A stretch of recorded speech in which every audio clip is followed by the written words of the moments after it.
Hey, it's Cassie from Curry Honda in Chicopee. You're listening to the Bax and Nagle podcast on Rock 102. Come see us at Curry Honda for the best selection of new and pre-owned vehicles. Experience the best at Curry Honda. Thanks for listening. Rock 102, Springfield's Classic Rock. It's 5:52 and Eddie Money with Bax and Nagle on Rock 102. It is going to be cloudy today with a high of 38, which is like springtime. Tomorrow, more of the same with a high of 32. It is 27 right now in downtown Springfield. Hollywood Trash is brought to you by Western Mass Masons. Call them for all your foundation and chimney needs. Somehow you still care about what's happening in Hollywood. So, from Tinseltown, 3,000 miles away, it's Steve Nagle's Hollywood Trash. Grammy Award-winning singer Chapel Rowan said Monday she is parting ways with the entertainment mogul Casey Wasserman's talent agency amid growing scrutiny on his ties to convicted sex trafficker Ghislaine Maxwell. Artists deserve representation that aligns with their values and supports their safety and dignity, Rowan said in a post on her Instagram story Monday. This decision reflects my belief that meaningful change in our industry requires accountability and leadership that earns trust. Will she be going back to her job at the Pink Pony Club? I don't know about that, but this whole Epstein thing is bringing a lot of people down, and it'll be interesting to see when a lot of those names are released, to see. They say like the whole system could fall out because of all the people that are involved in this. The rich people. It's all elite rich people. All very powerful people. John Lithgow. You see that? Listen, the names in this thing are mind-boggling. It's not really mind-boggling. It's just proves that, you know, these uber rich people. It's less about rich and more about power and really more about but who is Epstein working for. It's pretty clear he was working for somebody. Those are two things that go hand in hand, though. No, you can be rich and have no power, and then you can have lots of power and no money. It's really who really has lots of power and no money. Let's see. I believe it was He-Man did not have a big wad of cash, but yet he had the power of Grayskull. You know, I was talking to Marty about that yesterday because there was a meme that was going around that, and I didn't even remember this, but now I do. He-Man had a character on the show called Fisto, and he had one fist. And one of the comics says, I tried fisted as hard as I could, He-Man. I couldn't get him down. And I'm like, do you think maybe they are on the Epstein list and perhaps we should be checking the Winged Raider flight logs to make sure that Man-at-Arms, even Tila, Skeletor... I mean, they went to Skeletor's Island. Probably goes right to the top. Yeah, it was Skeletor's Island. Snake Mountain. All right. I'm going to take my power of Grayskull and get off this damn island before I get in trouble. I'm just saying. I need to grab my coat. Do you think Could you walk into the bedroom and grab it off the bed? I think the sorcerer was Ghislaine Maxwell. Yeah, I'm sure. Jill Zarin has been fired from E's recently greenlit reality series The Golden Life, which is set to star a few of the original Real Housewives of New York City. Her removal from the cast comes following comments Zarin shared about Bad Bunny's Super Bowl halftime show. The former New York housewife shared critiques for his performance in a since-deleted video, calling it the worst halftime show ever, continuing to slam the show for featuring mostly Spanish songs and no white people. Blink 49 Studios, which is now set to produce the show, shared a statement with The Hollywood Reporter confirming the news. In light of recent public comments made by Zarin, Blink 49 Studios had decided not to move forward with her on the Golden Life show. You're probably young enough to remember this. Do you remember all the many street protests, all the political wranglings when the Macarena was like the #1 song in the world? Yeah. You remember like people like protesting with signs and calling for arrests when the Macarena was a big thing? I also told you the other day, like, I don't remember one act from another from the Super Bowl, nor can I tell you what year somebody played. I have bits and pieces. Like somebody said, Tom Petty played the Super Bowl. Yeah, I remember that, but I don't remember what year. I don't know what the teams were. I don't even remember what he sang during the show. And you were more damaged by Tom Petty outside of the Super Bowl. Well, But I'm just using that as an example. There are, who else? Coldplay. I remember they were in it. I was damaged by that. I at no point was I ever, I don't know, threatened by a halftime show, and nor was I threatened by this one because I just didn't care enough. Right. And you know what? It was 20 minutes out of your life. And then it was revealed right before Bad Bunny came out on NBC. He was here back when Shakira and J-Lo, he was on stage with them. And I'm like, I don't remember anybody going ballistic over that. You know, Paul McCartney once sang a song that was partially in French. Yeah. Did he? That's not even the language. I don't know. It's just a lot of noise. A lot of noise. And including Kid Rock, who has denied accusations of lip-syncing during the T-Pussy's all-point, American halftime show, attributing the issue to technical difficulties rather than fake singing. The 55-year-old rocker explained that a syncing error between audio and video caused the discrepancy. Despite online criticism, Kid maintained that his performance was live and not pre-recorded, even though he admitted to it the night before that it was not. Ah, boy. Who can you believe in this world anymore? He clarified that his DJ shares some rap lines during the song, which may have contributed to the confusion. Despite the backlash, Kid Rock defended his performance, asserting there was no lip-syncing involved, and these crazy libtards in the fake news media are spreading fake reports. If you wanted a show that had nothing but English, you go listen to Kid Rock sing "Ba Wada Ba." That's English. Tell me what that means. I don't even know if he knows what it means. What else? Bunch of crap here. Let's see. Reese Darby. Do you know who that is? No. Well, then we won't do that story. How about Liam Hemsworth? Sure. Liam Hemsworth, Caleb Landry Jones, Sarah Pidgeon, and Diane Wiest are set to star in Paul Schrader's upcoming film Non-Compos Mentis, an erotic thriller focusing on two brothers dealing with their mother's dementia and a complex love triangle. Oh, sign me up. Sounds hilarious. Let's get tickets at the showcase. Cinemark or whatever it's called now. Let me at it. Kim Kardashian was spotted out in Beverly Hills wearing black leather pants and a black nipple-accentuating T-shirt, revealing what appears to be new nipple piercing. Oh, she must have something to say. Oh, my God, the last time I exposed this much nipple... What's wrong with my voice? What's wrong with this nipple was when Ray J pulled out of my stink slipper and shot daddy squirts all over my sweater cows in that sex tape you can purchase on YouPorn for $39.95. Caitlin? I never got that done and dirty with your mother, Chris Kim, but she once tongue-slobbered the loin knob. She put on an inserted thumb meat-licking clinic for the ages. What are you trying to say? What I'm trying to say is she performed the Chinatown Yum-Yum on me till I arrived so hard she looked like Helen Keller after eating a vanilla cone on a hot day. Your mother. And that is your Hollywood trash on Rock 102. Get the... And now, Bax's View from the Couch. Brought to you by Rocky's Ace Hardware, Winter Storm headquarters before and after the storm. Hey, good morning, sports fans. How the heck are you? Folks, I don't know how much Olympic coverage you people are taking in. Between the broken records and the broken medals, there's a lot going on this week at the Olympic Games. Now, I happen to like the Olympics. What I don't typically enjoy are the fluffy human interest stories and overproduced package pieces that the network insists upon shoving down your throat. I mean, unless someone's getting whacked in the kneecaps with a tire iron, I'm usually not all that interested. However, I find that I simply cannot look away from the train wreck that just occurred at the hands of Norwegian biathlete Sturla Holm Ligren. Following his bronze medal winning performance in the men's 20-kilometer individual biathlon event, Sturla spoke at a press conference in which he chose not to speak about the race.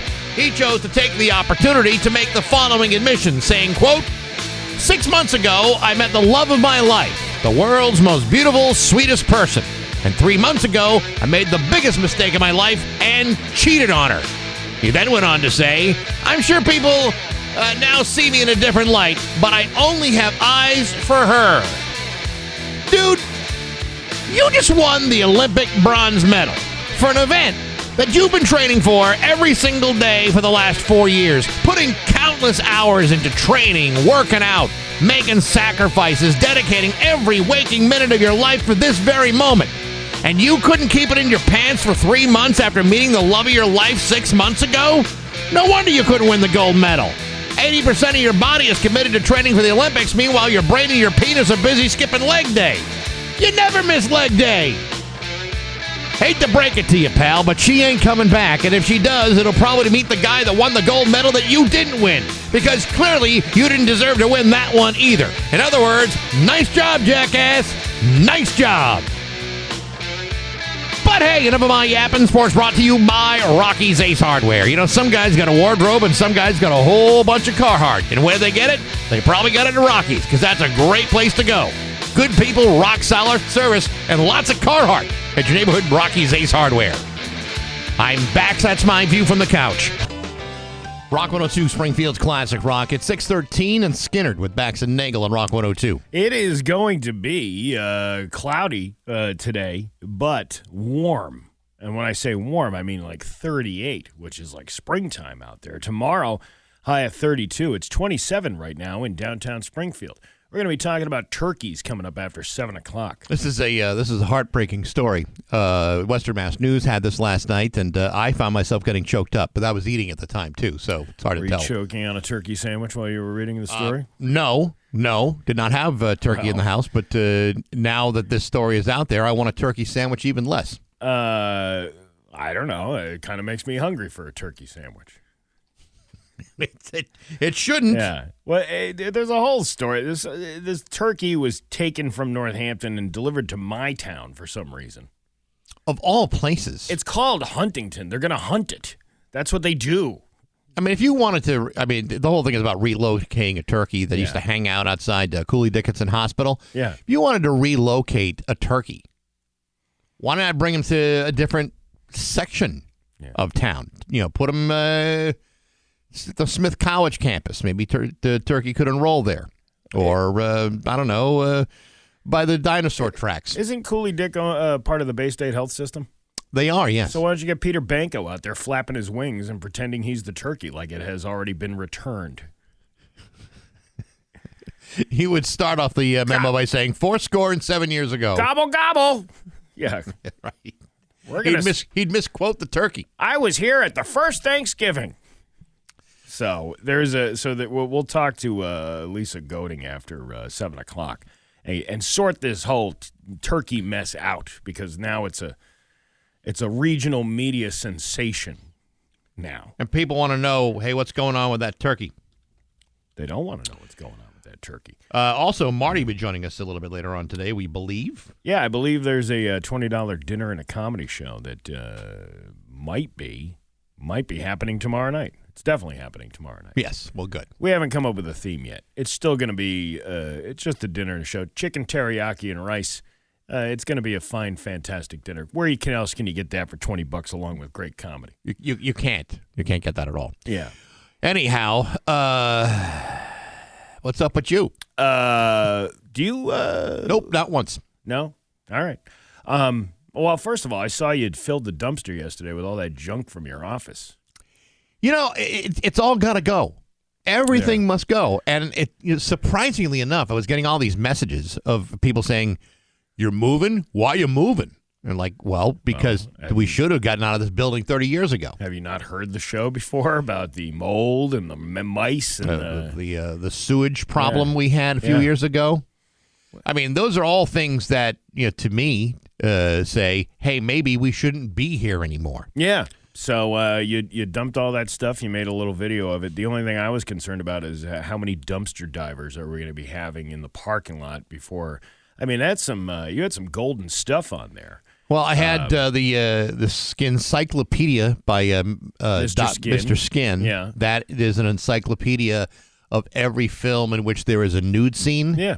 And it's great, but I've leafed through it enough where there has to be like a new version of it somewhere. Yeah. Because I think that ended in like 1998. Yeah. So there has to be more. So I'll await further editions. I also found a bag of coffee that is likely 25 years old. Oh, well, there you go. It's still probably good. I don't know if it is, because you see, coffee is made from a plant, and plants, even roasted, Yeah, but can go rancid. It's in a sealed, vacuum-sealed bag. It should be fine. That doesn't mean much. It's still a perishable item. You should have. I got rid of that coffee maker we had here yesterday. Yeah, I saw it that. wasn't working. Yeah, it wasn't working right. Well, I don't think those guys spent a hell of a lot of money on that. I think that one. was like a $12 coffee maker. That was the kind of coffee maker you would buy at a Dollar General. Have no fear. I have a new coffee maker for the new building. You do? It's a Cuisinart. Oh, Yeah.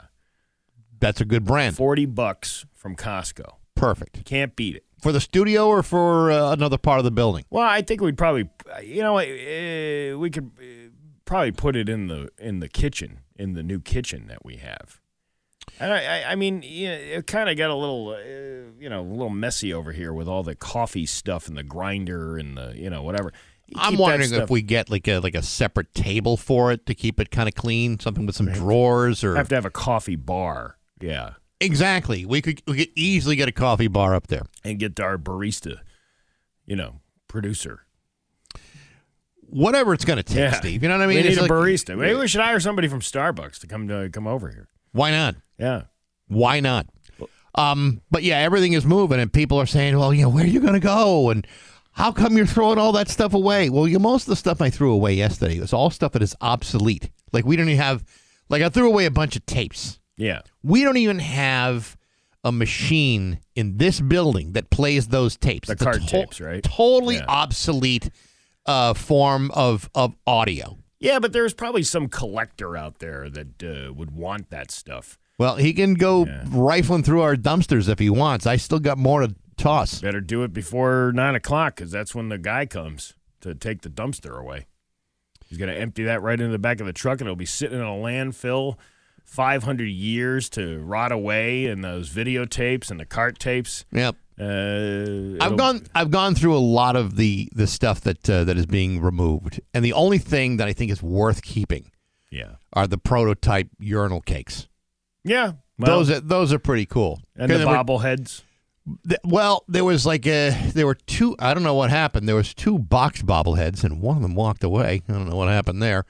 But I have other bobbleheads, but they are all spoken for. We don't have those bobbleheads are not really for distribution anymore. But they were in the dumpster. You showed. No, I did not have a. I thought you said bobblehead on the video. No, I didn't. I would not have thrown away the bobblehead. Okay. That I have. That I kept. They're in a box to go to the next building. But I had two other boxes, and one somehow disappeared from the office. I don't know what the hell happened. But anyway, it is what it is. And but a lot of people were very curious about, why would we move from this, palatial estate that we have here in East London? Somebody else's chance to make this home a dream. You're absolutely right. It's got good bones. I mean, with osteoporosis, not for nothing, and a calcium deficiency. As much as this, as much as this building is in the shape that it's in, you can't dismiss the history of all the people that have walked through the halls and broadcasted over the airwaves from this very studio. The guests we've had. I was just watching a video last night that popped up in my Facebook memories from years ago. It was a YouTube video of a Channel 40 piece about morning radio. Yeah. And it was Jonathan and O'Brien, and Brad Shepard was in there. And Brad Shepard. Yeah, they were highlighting the morning shows of Springfield, Massachusetts, and then the number one competitor at the time for this station was the country station, which was Kix 97.9, I believe. Yes. Yeah. So that was like the big thing. And then that guy on the country station was like, nobody ever said. Everybody was always saying country music is never going to make it anywhere. And here we are. I proved them all wrong.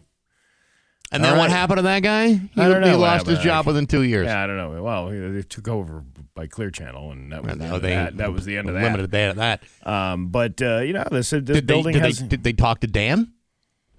No, Dan was not part of that. See, but Dan was doing mornings against us for many, many years.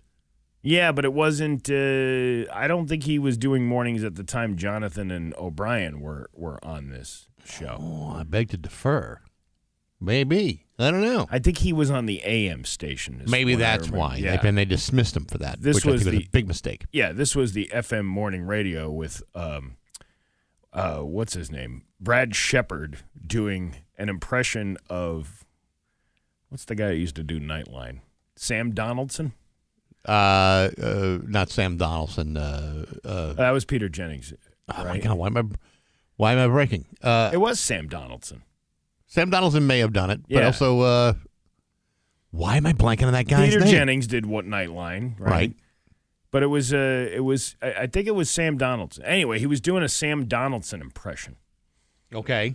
I didn't know Sam Donaldson had a lisp because I was really confused. Ted Koppel. Was he doing a Ted Koppel? Maybe it was a Ted Koppel. Ted Koppel. That was the guy, but for whatever reason, I was brain farting. Yeah. Oh, yeah, it was a Ted Koppel. So Yeah. it was Ted Koppel. I didn't know Ted Koppel had a lisp.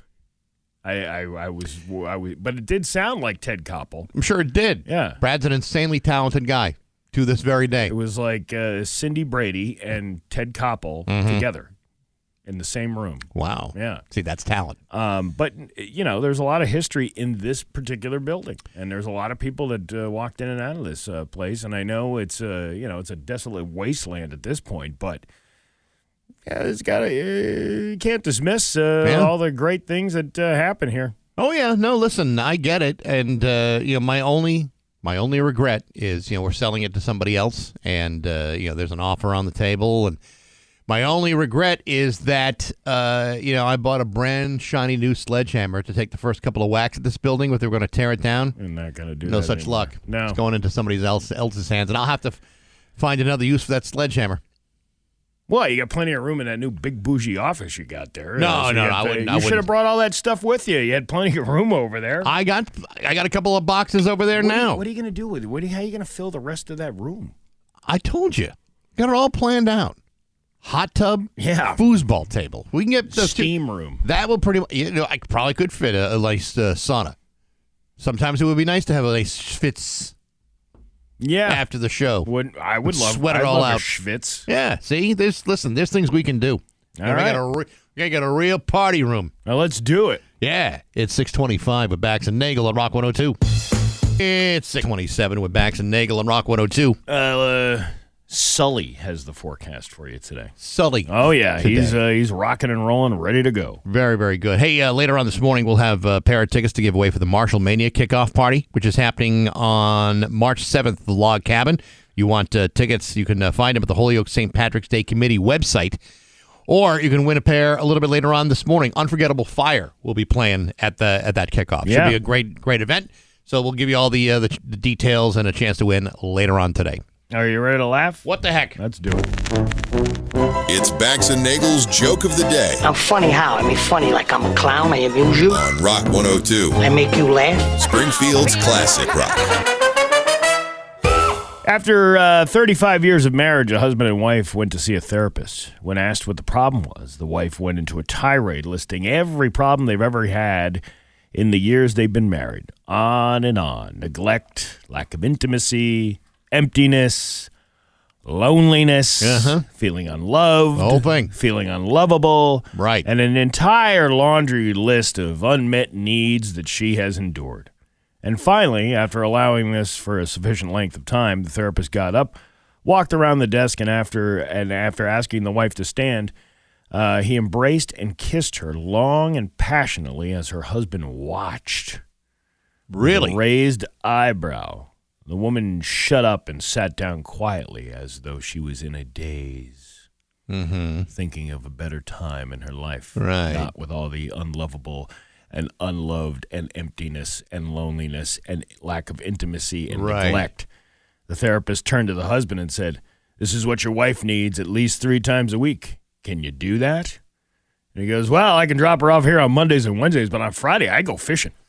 Yeah, That's because he doesn't want to be with her. yeah, because he's letting somebody else do the dirty work for her. Let him have it.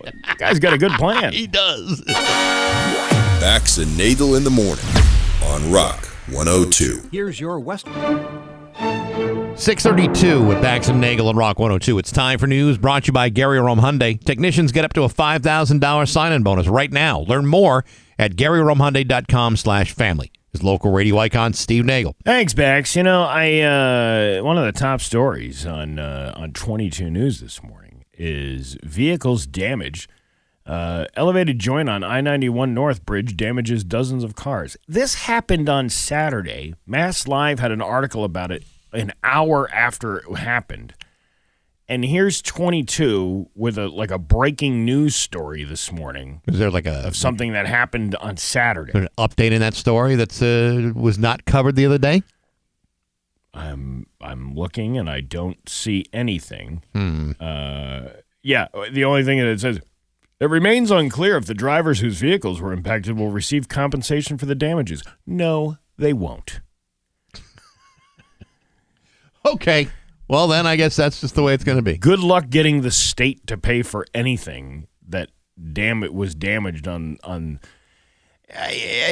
mean, it's something that happens. I wouldn't necessarily call it neglect. It sounds like a snowplow hit the thing, and it made it stick up out of the ground, and then 30 cars coming by later on. Yep. It starts damaging all the tires on the cars. So I don't know.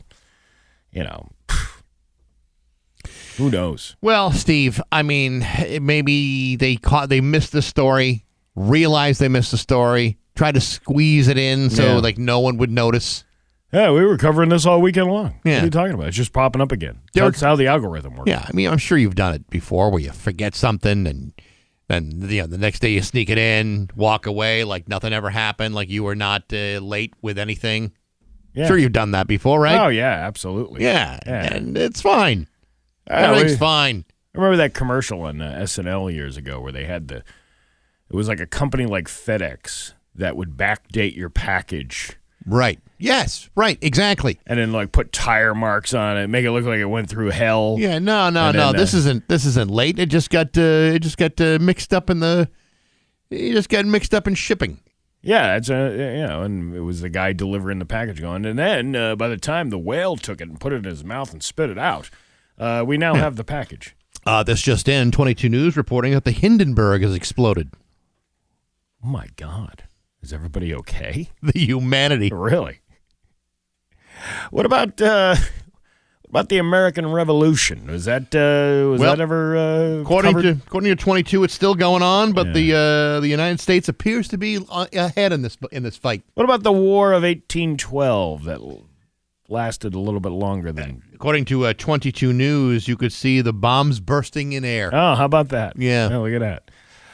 Over 100 bags of suspected heroin and fentanyl were taken off the streets in Holyoke last week. Officials have been investigating illegal drug dealing in and around the area of Soucy Park for the past several weeks. On Friday, February 6th, police saw a suspected drug deal taking place in the area and later took the buyer into custody. Officials recovered 12 bags of suspected heroin from the buyer, who they offered addiction services to and later released. Then they detained 3 suspects, 34-year-old Matt Peterson, 40-year-old Felix Gonzalez, and 30-year-old Jessica Holmes. Overall, police seized more than $1,200 in cash, 122 bags of suspected heroin and fentanyl, and multiple vials of crack cocaine. Sounds like a hell of a day, though. Well, hey, now it's off the streets. Well, you took a bad situation and turned it around. Yeah, see, you got to accentuate the positive, Bax. That's how you do it. Now, it sounds like these guys are more on the distribution end rather than the the self-consumption. I mean, there may be some consumption issues, but if you're in the business end of the drug trade, do you really need rehab, or do you need some business classes, or maybe take try to get an associate's degree in accounting?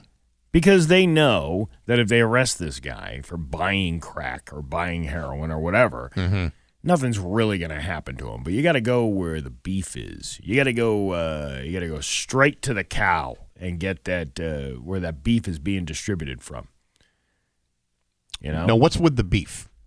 Well, I'm just using that as an example. Oh, it's a metaphor. Yeah, metaphor. Oh, okay. Yeah. Now I'm thinking about beef. Yeah. Well, I mean, what do you want? Chopped liver? when a guy who's not going to face any consequences for buying drugs. You'll probably get a misdemeanor, pay a fine, whatever. Well, my fear is that we had like a bunch of heroin addicted, cattle, a bunch of livestock, all on the horse. You know what I'm talking about? I know what you're talking about, but they want to go after the big guns. Okay. Tammy Darby of Palmer has spent 10 days without heat in the middle of winter. Western Mass News was getting answers on the situation affecting families across the region and what you can do if it happens to you. When Darby's propane tank was nearly empty, she called her supplier repeatedly and waited more than a week for delivery. She says the problem started 2 years ago when Superior Plus Propane took over from Osterman. Now, she says even customers on autofill plans and those with fuel assistance are waiting and being ignored. Did you watch the story last night? No. I watched the story last night. And you know what? It's aggravating because, this poor woman's been calling every single day to find out, hey, when can I get a delivery? We're running really low on the propane. What gives? She could barely get anybody to talk to her. In fact, she'd wait an hour so she could leave a message for these people. It's like, you want to talk about like horrific customer service. It's like she's not the only one dealing with this problem, and they're not making the deliveries in a timely way. Now, there are supply issues, obviously, but pick up your damn phone. Let your customers know there's a problem. I don't know if you know this or not, but these companies that are bigger companies that take over these smaller ones that go out of business, right? They don't really seem to care about the customer's needs and really only care about the bottom line. So if they own all these companies all over the place and they're all interconnected with each other, they don't really care whether or not some lady is complaining about not getting her propane. I'm not saying it's right. No, I'm it's just not saying right. And the other problem with this is, so let's say, for example, you have a problem with the delivery of propane, okay? Mm-hmm. Because everybody who is a customer has signed a contract, it's not stated that you would have the ability to find somebody else to fill up your tank in an emergency.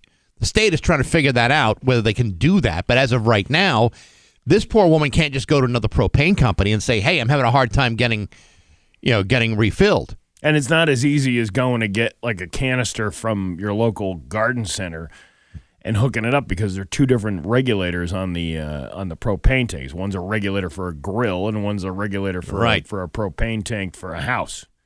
This is a messed up situation. It is. Darby says she spent over an hour on hold every time she called. When Western Mass News called Superior Plus, they waited over an hour. It's not like they had anything to do, though. I don't know about that. Just to leave their information for a callback, the lack of heat creates danger. Families are turning to space heaters, which fire officials warn can be risky. Tuesday afternoon. Superior Propane finally provided them with a statement that reads, "We are actively working to address the emergency needs, and our drivers are working hard to complete deliveries as safely as possible. To support our customers, we've increased capacity by bringing in additional team members from neighboring markets and have also added a call center staff. This will help." When do they start? I was going to say, you didn't have a call center staff to begin with? Is this the same call center staff that wasn't picking up the phone for an hour? Yeah. Hey, listen, I call the oil guy up in Chester, right? Yeah. And they're not there because it's a small operation. The guy's out making deliveries or making repairs or whatever. But if you leave a message and say, hey, I need, 100 gallons of oil, the guy will be there like the next couple days. Unless you say it's an emergency, he'll be out there that day. But this woman's been calling for a couple of weeks. Yeah. In the meantime, a lot of these guys, probably have a hard time walking through the snow, too, to get to the house to fill the propane tank. Well, that may very well be true, but you're still there to make a delivery. In the meantime, if you're in the same situation, you can switch providers. Mm-hmm. Thanks for the info on that. File a complaint with the Department of Public Utilities. Good luck with all that. And call other local propane companies for emergency delivery. Imagine how long you'd have to wait on hold to cancel your account. Probably a pretty long time. Yeah, exactly. That's exactly why it's designed that way. That's right. Let's see. More than 6 months after admitting to a multi-year tax fraud scheme, a 76-year-old Cheshire man was in Springfield federal court on Tuesday to officially plead guilty. This is Cheshire, Massachusetts. Right. Did I say that? Massachusetts. Massachusetts. Back in August, 4 counts of tax fraud were announced against Dennis Condren. He admitted to federal prosecutors that he funneled over $500,000 to his personal bank accounts using customer checks written out to his company, D. Condren Construction, which operated in Berkshire County. He didn't disclose that to his tax preparer, and in turn pocketed hundreds of thousands of dollars that he should have paid in federal and state income taxes. His sentencing is scheduled for May 19th. Between this and the police chief up in Cheshire. There's a lot going on in The Cheshire. hell's going on? Well, I remember that was the guy who was picking up the prostitutes off. Oh yes. On whatever that Craigslist thing or whatever he was doing. You know. Does he still have that job? I don't think he does. Yeah, I think he is on what did I call it? Administrative leave. That's the one. Sorry, you're not allowed to be here anymore. But I'm here to be helpful. Yeah. Let's see. Here's some power lineman was arrested after allegedly assaulting and seriously injuring his coworker during power restoration operations in Nashville, according to newly obtained arrest papers.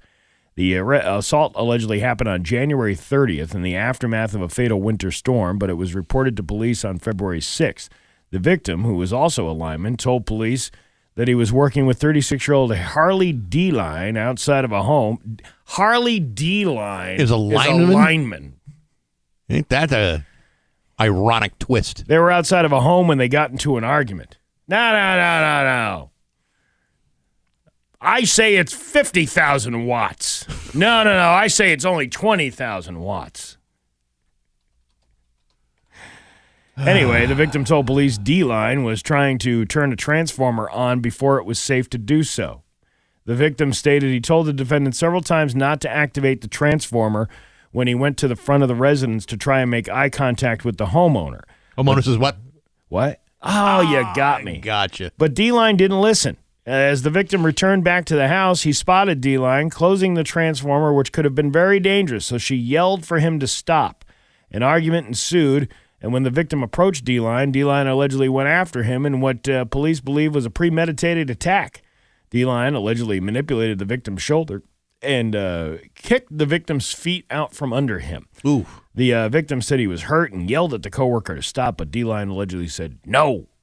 Police noted the victim had very visible injuries. According to arrest papers, a doctor told him he had torn a pectoral muscle and a torn shoulder that would need surgery. That's a pretty serious injury. The injured lineman told police he believed the ambush was premeditated because of what D-Line was wearing. The defendant was in full cold weather gear prior to the assault. When he jumped the fence, the defendant was only in base layers, as if this was premeditated given the temperatures were well below freezing. Officers were able to speak with a witness who observed the entire altercation and corroborated with the victim's statement regarding the assault. Given that the victim will need surgery and will have permanent scars, officers believe this meets the aggravated assault charge. So that's what this argument was all about? It was about what the guy was wearing? I don't know if it was about what the guy was wearing. It was more about the transformer being turned on before it was supposed to do so. So this wasn't like a situation where one guy says, hey, listen. No, they're saying I'm a lineman for the county, and I drive the main road. And the other guy says, no, you're not. And no. all of a sudden they start throwing fists. Yeah, you know what? There is workplace turmoil in every workplace. Yeah. You know. Oh, yeah? I see you searching in the sun for another overload, and I hear you singing on the wire. The hell you do. He's scheduled to appear in court on March 20th. But what they were saying was the guy who assaulted the other guy had full gear on. So he was like padded down. The other guy only had the base layer on so that it would cause him more injury. Yeah. And he could hear him through the whine. Yeah, because otherwise the Cheshire lineman is still on the line. When you're all in that insulated gear. Yeah. Yeah, it's like that kid in the Christmas Story who falls down because he can't move his arms. Yep. At least you're padded. Randy. At least you're like Randy laying on the ground. When you have a base layer on, game on, man.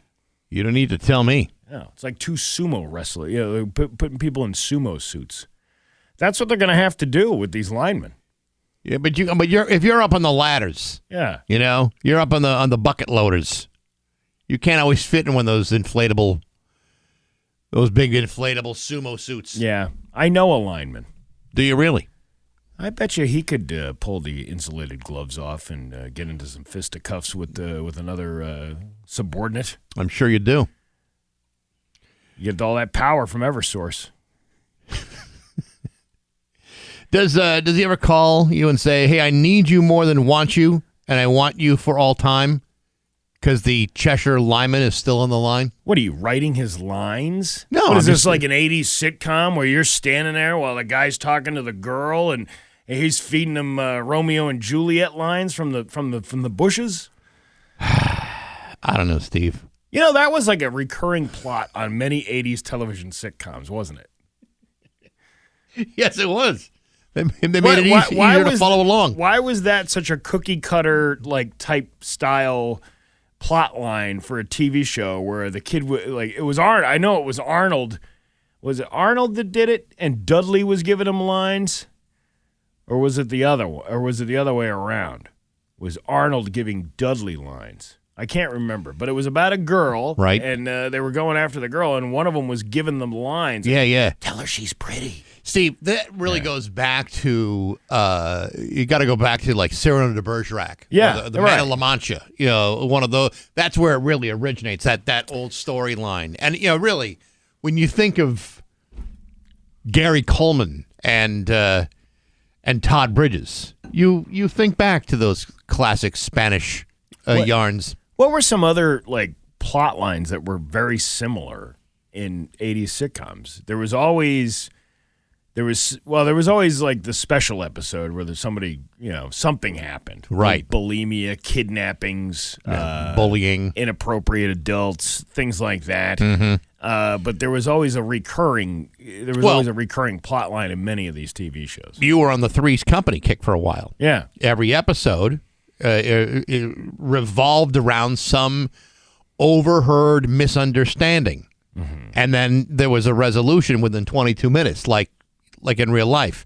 And so that was kind of a predictable plot line for nearly every episode. Not every episode. There was a couple of them where they were two parts. But that was a very special Three's Company. You couldn't get to the whole story in just 28 minutes. Well, we should have been able to. I think we've talked long enough. It's 27 in downtown Springfield. I'm Steve Nagle, and that's the news on Rock 102. The Rock 102. It's 6:53 with Bax and Nagle on Rock 102. It's going to be, I didn't actually tell you. It's going to be a mix of sun and clouds today with a high of 38. It's 26 in downtown Springfield. This week on the third best musical podcast in the world, Baxy's Musical Podcast, my guest is former Rhino Records executive Harold Bronson. Got a number of books out. Got a reissue of a band that he was in many, many years ago, Mogan David and his Winos. Album called Savage Young Winos. Really fascinating guy. Really interesting stuff. Tomorrow, a special bonus episode of the podcast. Going to be talking to a band called Congratulations. Leah Stanhope and Jamie Cheller. They're from Brighton, England. Their first debut album is coming out this Friday called Join Hands. They've released a couple of EPs over the years. The record is really awesome, and I'll be talking to them. You'll hear that tomorrow on Apple Podcasts, SoundCloud, Spotify, the Rock 102 YouTube channel, rock102.com, and the app, all brought to you by Metro Chrysler, Dodge, Jeep, and Ram at Chicopee and Rock 102, Springfield's classic rock. I just got a comment on one of my videos. This guy. I have crooked teeth. I don't know if you noticed that or not ever in your life. Mm-hmm. And this guy wrote, "What's wrong with your teeth?" And I'm like, well, my parents didn't have money to buy braces when I was younger, so I never got them. And then, so my teeth are all like... What is he worried about your teeth I don't know. for? I just said, too many bites into your mother. There you go. There you go. Yeah. Way to snap Biting back. into your mother for too long. That's a good way. Your mother's a real hard whore. So when I bite into her, my teeth shift. You ever have your teeth shift from biting into that guy's whore mother? Well, no, Steve. I've never met his mother, but I bet she's pretty saucy and gets around town. She's not she's more hard than she is saucy. I don't know what's going on over there. Let's just say that you're very likely to catch something. Yeah, I'm sorry I have crooked teeth. I really can't help that. What is wrong with people? What? Okay, Because so you know what it you is? may have a crooked tooth or one that's a different color or something. They're so insecure about themselves that they need to project onto other people by pointing at. And this was an old video too. This wasn't even like anything recent. Yeah, this is probably a guy who's missing a few teeth, and the ones that are remaining are largely ornamental. And now he's criticizing your dental issues. I love how they hide themselves and keep their profiles private, right? So we can't see what they're doing on Instagram. Well, it's like that one from a couple of weeks ago I told you about. Some woman said, "Hey, you should lose weight like Steve Nagle did," and I'm like, "Hey, you should mind your own friggin' business. Is what you should do." I don't. Again, well, I mean, this is somebody who. Because it's not working for them, or they feel like they're the authority on something because they, you know what? I dated somebody like that who would criticize the shiznit out of people, like online or just in general, like in general, and talk about like a person who had like a handicap. Obviously, they were obese or whatever, and had this long ass opinionated thing about why this person isn't healthy and why it's like, ugh. Mm-hmm. What is that saying about you when you spend your time? Right. I'm not talking like a one-off comment about I mean, we've had plenty of private conversations here in this building about certain folks, but we would never talk about it in front of their face. No, but it's like, what is to spend your existence criticizing somebody for an abnormality that they can't control? If you want to tell me my comedy sucks, go ahead. It doesn't matter. You're increasing engagement when you do that on the video. But to sit there and point out something that has nothing to do with the video and everything to do about yourself feeling insecure about yourself is, let's project this on the person, and I just can't help myself from typing this comment out. I mean, I'm sure you're aware you may not have perfectly straight teeth, just like I'm kind of aware that I may or may not have a weight problem. Yeah. And incidentally, the woman that was criticizing me for my weight was criticizing me based on a reposted picture that I had where she thought I needed to lose a few pounds, not realizing that you already lost. I already lost it, but you've already been exercising and doing all these things to take care of yourself. Yet here we are. Yeah, as if it's just all supposed to go away in a week. Yeah. It's 6:58 with Bax and Nagle at Rock 102. Live in concert. And now, Bax's View from the Couch. Brought to you by Rocky's Ace Hardware, Winter Storm headquarters before and after the storm. Hey, good morning, sports fans. How the heck are you? Folks, it's true. It took me a full 5.5 years to finish my college education. Sure, I could have finished in 4, but what would that have accomplished? No, sir, that would have been unproductive to learn too much too quickly, and so it was the 5-year plan indeed. Of course, once I completed my degree, I was not only happy to leave, but the school was also happy to see me go. And while for me, it was all about the pacing, at some point I felt like I had had more than enough. Sadly, some student athletes simply cannot squeeze enough out of their college eligibility and insist upon draining it by any means necessary. For example, let's take a look at University of Montana linebacker Solomon Tuliaupupu. On Monday of this week, the University of Montana announced that the NCAA has agreed to grant Tuliaupupu his 9th year of eligibility. How is this even possible? Well, it's like this. In 2018, Solomon began his college career at USC. He was sidelined for the next 3 years following surgical procedures, one in his foot in 2018, and in 2020 he underwent knee surgery. He played 14 games in 22. The following year, he was sidelined with another injury that caused him to miss the entire year, and in 2024, his season was cut short after only 7 games due to illness. He is now transferred to the University of Montana, where he has successfully been granted his 9th year of college eligibility. Folks, if I had taken 9 years to finish college, it would have been a race to see what would have killed me first. Cirrhosis of the liver or my parents who were paying for it and co-signing the loans. Frankly, I think the cirrhosis might have been a slightly softer landing. Having said that, I'm not sure we want to be in college after 9 years, and especially after that painful track record of medical calamities that's followed this kid's every move. Keep in mind, Solomon isn't in college to get a PhD. He's there to play football and to fulfill the minimum requirements needed to achieve his full NIL potential. Because you see, that's what a college education is really all about. But hey, enough of my yapping. Sports brought to you by Rocky's Ace Hardware. You know, Elliot's been with Rocky's for 10 years. Now the store manager of the Island Pond Rockies. That guy is moving on up. Good people like Elliot and rock solid service at every Rocky's Ace Hardware. I'm Bax. That's my view from the couch. Rock 102, Springfield's classic rock. It's 7:12, and Billy Idol with Bax and Nagle on Rock 102. Mix of sun and clouds today with a high of 38. It is 26 in downtown Springfield, but things are heating up in my little town of Huntington. I don't know why there's so much drama in that place. You may have seen the story in the local news last night. There are big problems out of Northampton.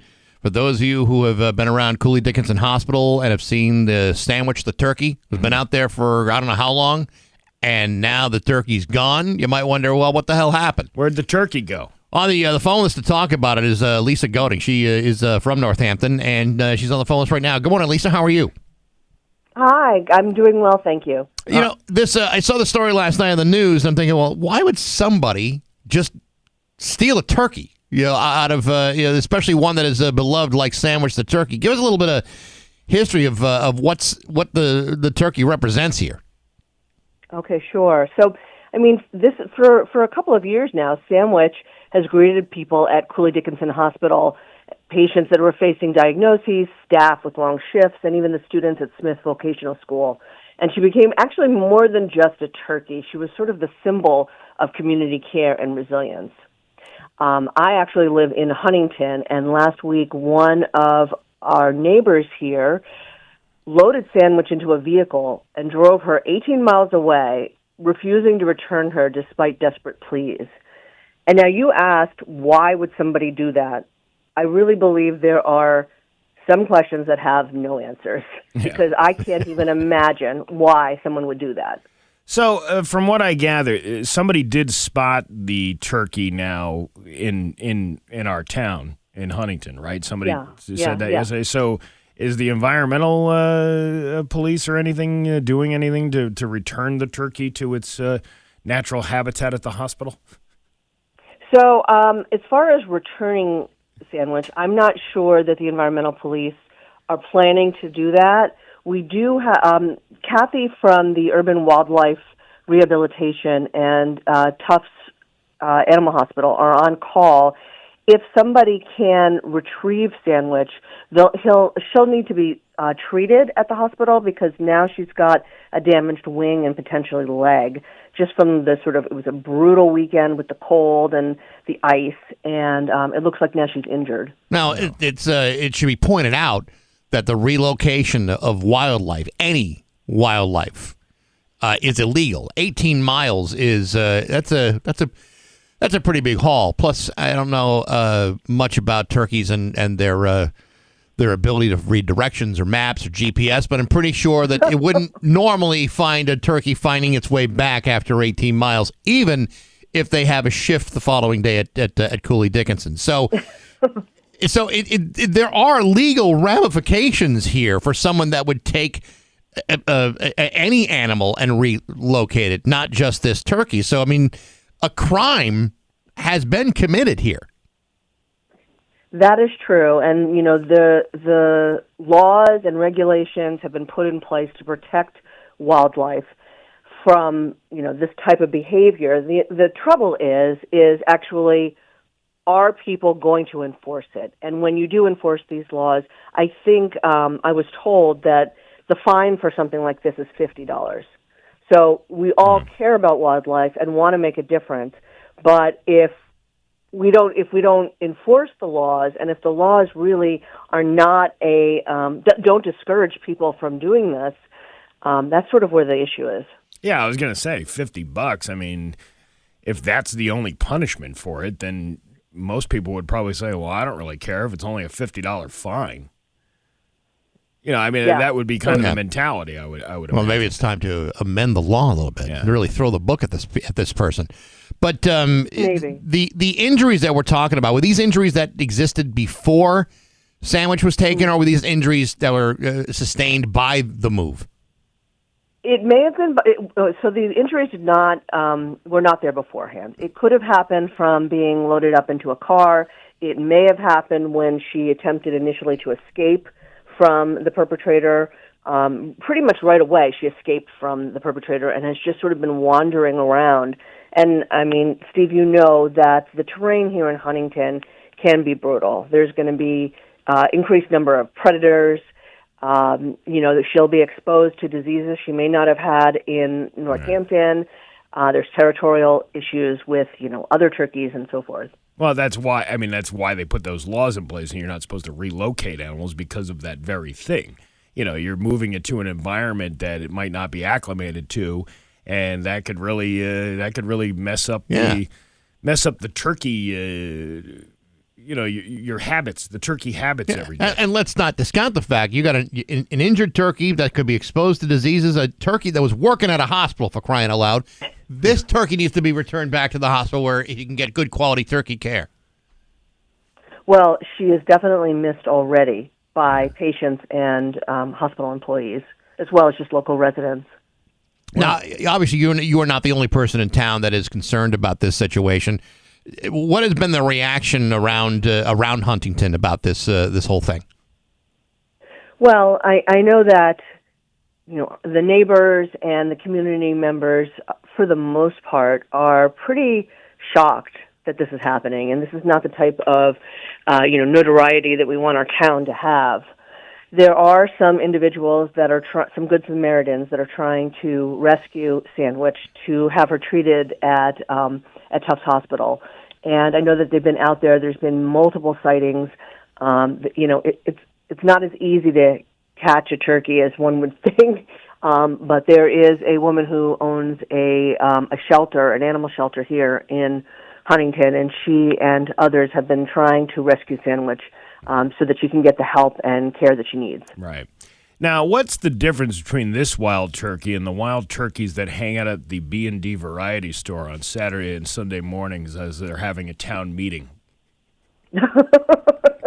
Well, I mean, I think part of it is that, Sandwich lost her mate a couple of years back, and so since then she's been sort of taken care of by the local residents. And so I'm not saying that she's domesticated, because she is not, but she has gotten used to being taken care of by humans, and to sort of be plopped down in a rural environment like this with no help. And she wasn't like attacking people like in the area. You've heard some stories about other towns that have like these wild turkeys that won't leave people alone, but Sandwich seems to be. Seemed kind of like the notoriety from the folks around the area, right?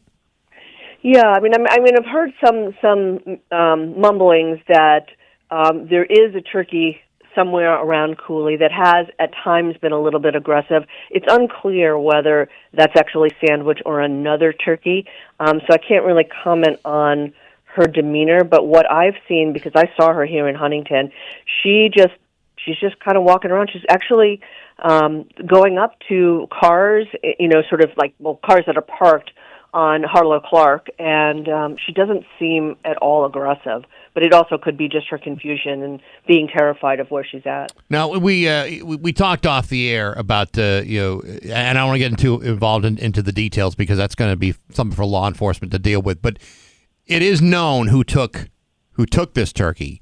Do we know if the turkey is on that property, or do we not know the whereabouts of the turkey? Well, as of yesterday at about 4 o'clock, the Sandwich was about 2 doors down from that person that had, and we do know who took the turkey. She's actually admitted it on social media, so it's well known, and people can sort of search it up and see who the person is. So we do know who took it, and then, like I said, Sandwich has sort of been in the area, but not on that person's property. All right. Lisa Goading from Huntington, we appreciate the time this morning, and we hope that that this can get resolved somehow and bring Sandwich back to her her job as an orderly at the hospital up at Cooley Dickinson Hospital. Well, thank you for covering this story. It's this important story. No Hopefully problem. she'll get the care she needs. And if someone wanted to have some information and want to call the Mass Environmental Police, you can call them at 800-632-8075. Lisa Golding from Huntington, we appreciate the time and best of luck getting this resolved. Great. Thank you so much. Absolutely. It's 7:21 with Bax and Nagle at Rock 102. GG Inc. Rock 102, Springfield's Classic Rock at 7:27, and the Edgar Winter Group with Bax and Nagle and Rock 102. Sully will have the full forecast for you. The Australian Pink Floyd show is coming to Mohegan Sun on September 10th, and Rock 102 wants to send you to the show. Dan Williams around noon every day, going to give you a chance to win a pair of tickets. Great show. For all the details, go to rock102.com/concerts from Rock 102 Springfield's Classic Rock. Somebody on the Route 10 Tire list line, why are we still talking about turkeys? We talked about turkeys once this morning. It was required an interview with somebody who was part of the story. And we did that interview, and that was the end of it. We're not still talking about turkeys. Yeah, this is a news story, doofus. My patience backs. Yeah, is getting very short. I get it, Steve. I really do. We're getting other people making some comments. We're talking about. People being critical of your teeth, people being critical of my weight. I know I have crooked teeth. I know. I'm very well aware of that. And I'm certainly aware that I have in the past had a somewhat of a slight weight problem. I'm aware of this. What? Yes. Some woman wrote just a little while ago. Good God, Bax, you're already a full head of hair. You already a full head of luxurious hair and a barrel-chested Adonis. What the hell more does this twit want? Twit want. She didn't use the word twit, but you almost said it. I almost said it. Yeah, it's twit. Yeah. That's what the asterisk is there for, right? Where the I would go. Yes. Yeah, twit. I believe twit. We also got something on the Route 10 Tire listener line that someone says Coombs sucks. Why are we still talking about Coombs? I don't know. Talk about turkeys once and everyone gets crazy. I haven't even mentioned Coombs in 2 days. That was two texts, one from January 28th and one from February 11th. Coombs sucks. Yeah, well, okay. Well, he's not here. I'm looking back. Okay. All right. Well, that's all I know. Yeah. As far as the people chiming in, but man, good God, people, get a hold of yourselves. Get a grip. We all get through this together. By the way, Marty should be joining us a little bit later on this morning. We'll talk about the $20 dinner and a comedy show coming up tomorrow night. Never heard about that concept. Well, we'll get to the bottom of it. All right, fine. News is next at Rock 102. Here's your Western Mass News. 33 with Bax and Nagle on Rock 102. It's time for news brought to you by Gary Rum Hyundai. Technicians get up to a $5,000 sign-in bonus. Right now, learn more at GaryRumHyundai.com/family. His local radio icon, Steve Nagle. Thanks, Bax. After being arraigned in connection with 4 counts of sexual assault, a level 3 sex offender was ordered held in custody without the possibility of bail after being found dangerous during a hearing on Tuesday in Westfield District Court. 54-year-old Angelo DiPaolo Jr. was charged in early January with 1 count of assault to commit rape, 3 counts of indecent assault and battery on a person over 14, and witness intimidation. Those charges were based on allegations by the victim that DiPaolo Jr. sexually assaulted her multiple times in her apartment. Police said the victim told officers that she and DiPaolo Jr. were neighbors, and he would occasionally go to the victim's apartment under the guise of helping her. On several occasions, when DiPaolo was applying lotion on the victim's legs to treat a medical condition, he touched her in a sexual manner. The victim also told police officers that on one occasion, he unsuccessfly tried to remove her underwear.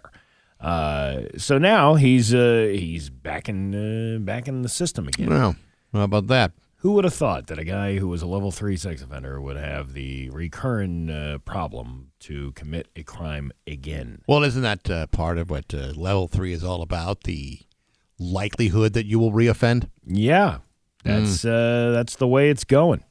So, well, there you go. Let's see. I'm looking for other stories. This Savannah Guthrie thing is just odd, just so odd. Yeah, it's getting kind of confusing about what we're really looking at here. She Savannah responded on social media moments after law enforcement released surveillance videos and photos taken of a potential suspect in her missing mother's case. We believe she is still alive. Bring her home. The post also asked for anyone with information to call the FBI tip lines. The FBI says the Bureau and the Pima County Sheriff's Department have been working with private sector partners to recover images or video footage from Nancy Guthrie's home that may have been lost, corrupted, or inaccessible due to a variety of factors, including the removal of recording devices. The video images were recovered from residual data located in back-end systems. The announcement comes after Guthrie posted a new video on social media as the search for her mother continued into its second week. In the video, the Today Show host asked for the public's help in finding her mom, saying that the family is at an hour of desperation. We believe our mother is still out there. We need your help. Authorities believe Nancy was taken against her will from just outside of her home in Tucson. She was seen there last on January 31st and reported missing the next day after not attending church services. DNA tests show blood on Guthrie's front porch was a match to her, and her doorbell camera was disconnected in the early hours of Sunday morning. And they do have, like, pictures of these people, or this guy, or I don't know, so they've got girl or whatever. they got like ring camera video of this guy. Now, there's a lot of people on social media say, "Well, why? How come this is just showing up now?" They probably had this all along, but because they weren't getting anywhere with finding this guy or whatever, now's the time they released it. I find it hard to believe they didn't have access to this before. Yeah. So, I mean, who knows? But, I'm watching the news last night, and they're saying, if this person seems familiar to you with his mask and gloves, or the clothes, the backpack, or the way he's walking, the particular gait he's got, then call authorities. And I'm thinking, I wouldn't recognize the guy. You got like a mask on. I'm even with a little bit of your eyebrow showing. I'm not. Pat Kelly wore a ski mask once in one of his videos. He looked exactly like the guy, and I didn't even recognize him. But he was nowhere near Tucson, or was he? Yeah, I don't think so. Chick-fil-A is testing new sandwich options in select cities. The fast food chain is launching avocado sriracha BLT sandwiches. Doesn't that sound delicious? And sweet chili lime crunch sandwiches in Oklahoma and North Carolina. Why is the story being broadcast here on Mass Live? I don't know. Well, is the new location on Boston Road among the ones that are getting the new sandwich? I don't think that Greensboro, High Point, and Winston-Salem are anywhere near Chicopee or Boston Road. So then why would we be covering this story? Well, because it's a top story on Mass Live. The avocado sriracha BLT will become the choice of the classic breaded filet, spicy breaded filet, or grilled chicken.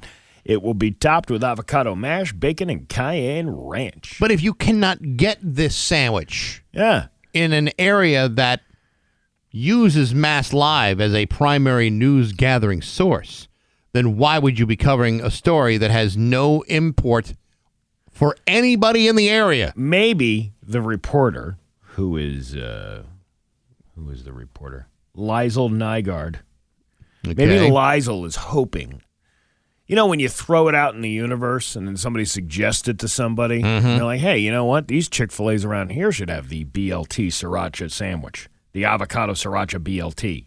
So he's manifesting Yes, he's sandwich. manifesting it for himself. The sweet chili lime crunch sandwich comes with the same 3 proteins, so do I, along with a sweet chili sauce and a ginger lime dressed cabbage slaw.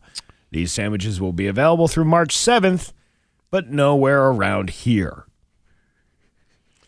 Well, that is a breaking news story, Steve. Hey, thank God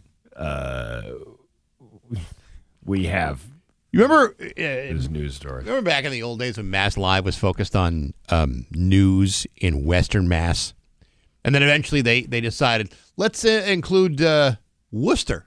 Let's include Worcester, too. And then they said, let's take care of all of Massachusetts. Oh, no, wait.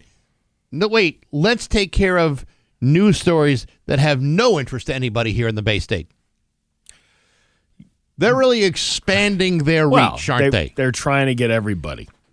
That's what they're trying to do. I think they're trying to be all things to all people, and I think we all know that never works. And then when a radio guy comes from another city, he feels that the local news includes Can you believe what happened in Sudbury? Do you remember? Can you believe that we had to put a map of what we cover in front of that man's face? There was a murder in Fitchburg. Our top story out of Lowell.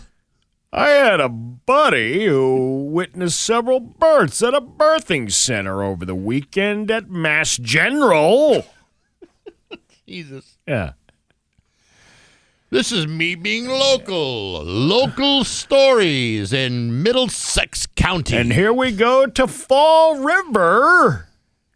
Well, I mean, sometimes we do those stories because they're relevant to, like, big news. Yeah, Like but when you do, like, the Karen Reed story, I mean, that's a big that's story. a national story. Yeah, but when you're doing everyday news out of Falmouth, then that's not really helping us here. let's check out Jim in the traffic copter to see the traffic in the area. Jim, what are you seeing? Well, I'm seeing some real backups here in the system. The Ted Williams Tunnel is really backed up. I don't know how people are going to get to Logan Airport today. By the way, 95 South is clear as a whistle. Ironically, the Ted Williams Tunnel, you could lose your head over that traffic. The Sumner Tunnel is a hellhole today. I'd stay away from that. Try to find alternative routes if you can, or just stay home. What about the traffic out to Yarmouth? The Camelot Inn in Yarmouth is all busy today. By the way, your Spy in the Sky is going to be here and brought to you by Rocky's Ace Hardware. Now, Jim, can you do us a favor and do a station ID right in the middle of this, and also tell me how long it takes to get from Athol to Yarmouth? What, are you out of your mind? Why would I do that? I'm trying to drive a helicopter in the eastern part of the state where you're at least 100 miles away. I miss the idea of him. Not him. Not him. This is Specifically, the idea. just the concept, the metaphorical concept. Yes, from afar. Way far. After weeks of snowfall and salty roads and more snow on the way, well, this was from yesterday, that salt keeping you safe on the road could be damaging your vehicle. Western Mass News was getting answers on how to protect your car from costly salt damage this winter. Joe Bednarz, owner of Chuck's Auto Body, tells us salt damage can cost you thousands of dollars to repair. This is the first I'm ever hearing about this concept. Could a car wash be helpful? I don't know. This is Joe Bednarz. And I don't know what this man sounds like, but I'm going to try my best. Okay. Yeah, it gets in there and it starts to rust. Any little bare piece of metal, it just attacks it all. It's like a cancer. And once it gets in there, if you don't cut it out and repair it properly, it's gonna spread.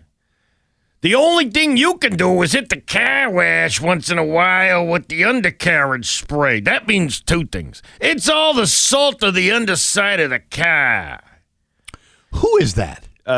Apparently, it's Joe Bednarz, owner of Chuck's Auto Body. Uncanny. Without a fresh car wash throughout the winter, you're looking at major signs of corrosion in spots like your brakes and gas lines. It can all start ratting away.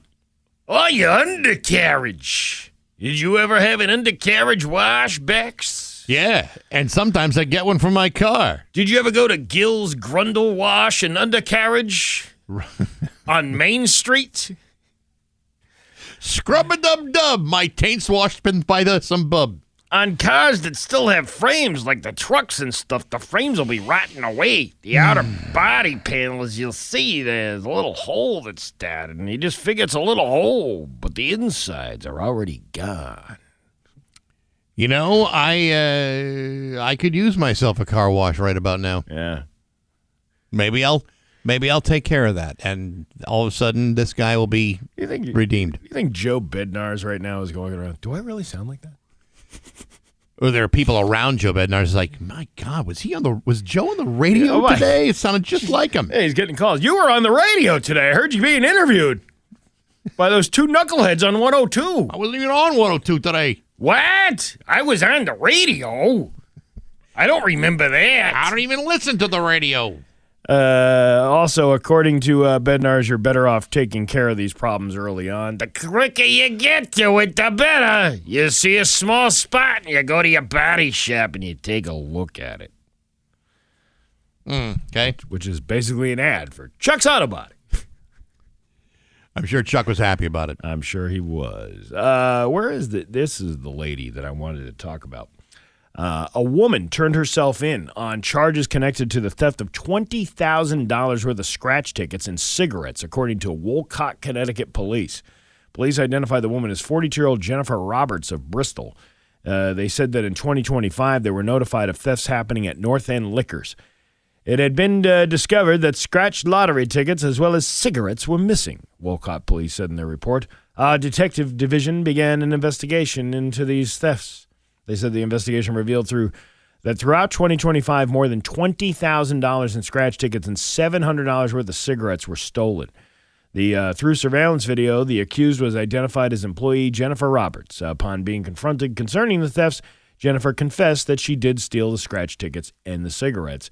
A warrant was sought and granted. It charged Roberts with first-degree larceny. She turned herself in yesterday morning and was detained on a $10,000 court-set bond and transported to Waterbury Superior Court for her arraignment.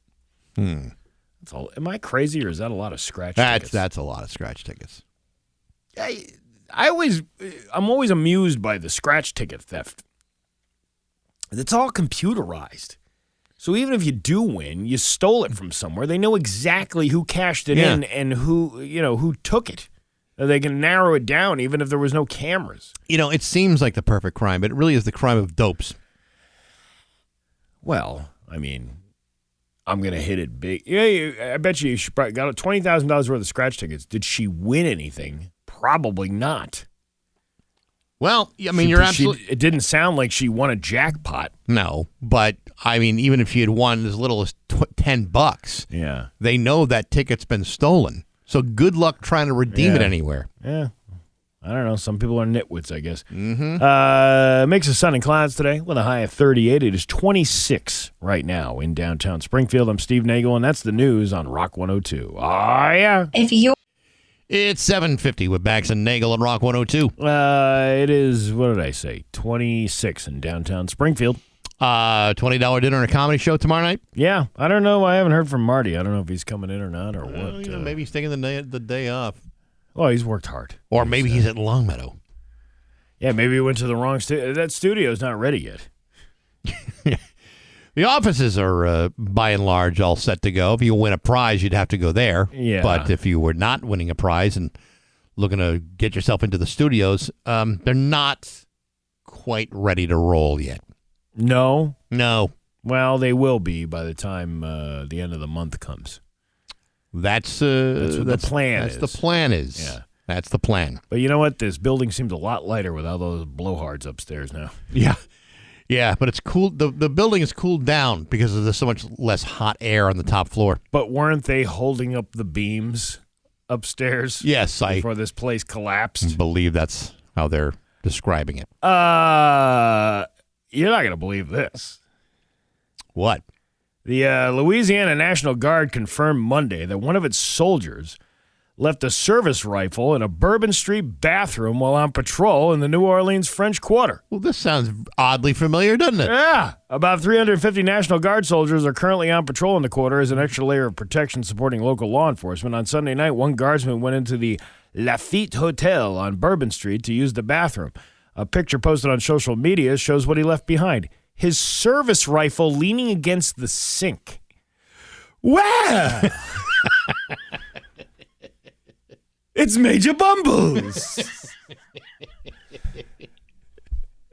Did he get transferred down to New Orleans? Well, I was working for the United States government, and I had all this law enforcement stuff on my mind, and I had to poop so bad that I forgot that I left my service rifle leaning up against the sink in the bathroom. Whoopsie, my bad. Major Bumbles. He's been promoted. He's a major now. Wow. He's no longer a police officer. He's a National Guardsman protecting the streets. Wow. I'm sure everyone feels safe now. Yeah. 1 weekend a month, 2 weeks a year. It's a perfect retirement plan. Until you forget your whoopsie. Freeze. Now stick your hands up. Oh. Now I'll be back in 15 minutes. I forgot my... Hang on while I go back to the Lafitte bar to get my rifle. But don't move. Yeah. Because I'll be back.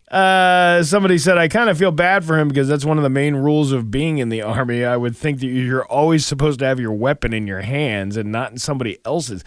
That blows my mind that... you're in uniform. You have a rifle with you. Yeah, but part of your uniform is down around your ankles. Yeah, at the time that you're doing your business. Yeah. I'm talking about, like, when you leave. You would think that with all that gear, you'd be like, oh, yeah, the most important thing is my rifle. They even say, this is my rifle. There are many like it, but this one is mine. This one is mine. Like, wasn't that the whole creed of the whole thing? I know you're supposed to not, to not let go of your weapon, but if you're in the bathroom, you got to put it down. Yeah. The guy who said I feel bad for him because that's one of the main rules of being in the Army, his name is Nervous Dwayne, who is a French Quarter performer. The incident is particularly concerning given last year's Bourbon Street terror attack is still fresh on people's minds. Anybody who figured that they wanted to be a hero or do another attack on the French Quarter, it could have been bad, said Benji, another French Quarter worker. Benji? Like the dog? Like the dog, yes. National Guard spokeswoman confirmed the incident. Lieutenant Colonel Noel Collins said the weapon was returned to the Louisiana National Guard and the soldier and incident are being handled internally. Bob Sims, who lives in the French Quarter and co-founded the French Quarter Task Force, called it an unfortunate mistake. These guardsmen here are extended period of... I actually think he talks like a Creole. Yeah, these guardsmen here for an extended period of time, and they working with many, many, many hours a day. You see them going time backwards and forward on foot, just making the area safer. So it's a mistake. It's a pity it happened. It makes mistakes. Simpson. I guarantee. Yeah, I guarantee. The National Guard patrol started in December. The troops are expected to stay through the end of February. You were so close to the end of your watch. Yeah, and then this happens. And you leave the gun in the bathroom. You think it could also be one of those, I don't really want to be here. What if I just left my gun in the bathroom? Yeah. I'd probably get in trouble for it, but how much trouble could you really get into? I want to go back home to my comfy home in Holyoke. Yeah. It was, who was it? Years ago, it was a comedian who said that, they were worried about the National Guard walking down the street.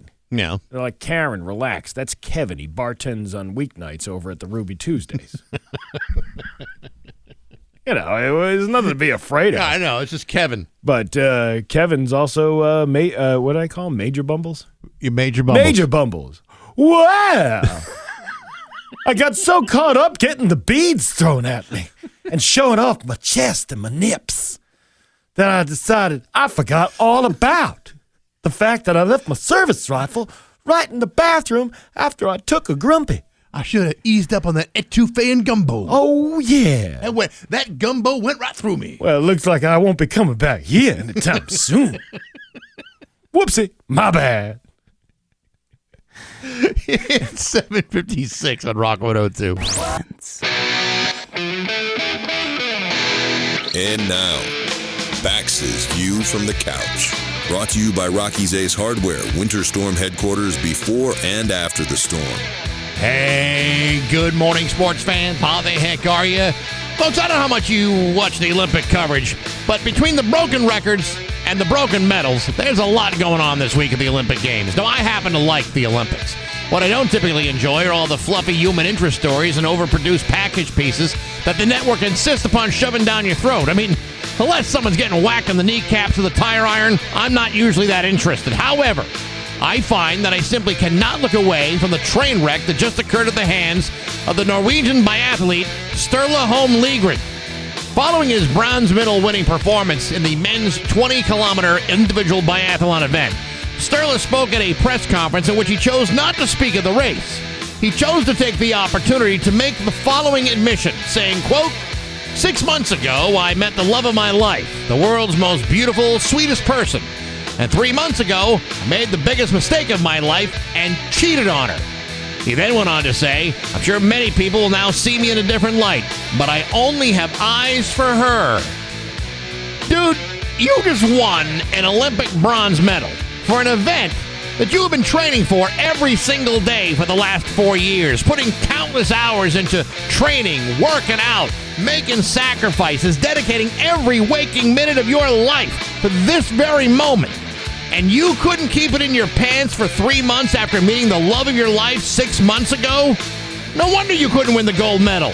80% of your body is committed to training for the Olympics. Meanwhile, the brain and your penis are busy skipping leg day. You never miss leg day. I hate to break it to you, pal, but she ain't coming back. And if she does, it's probably to meet up with the guy that won the gold medal that you didn't win. Because you clearly don't deserve to win that one either. In other words, nice job, jackass. Nice job.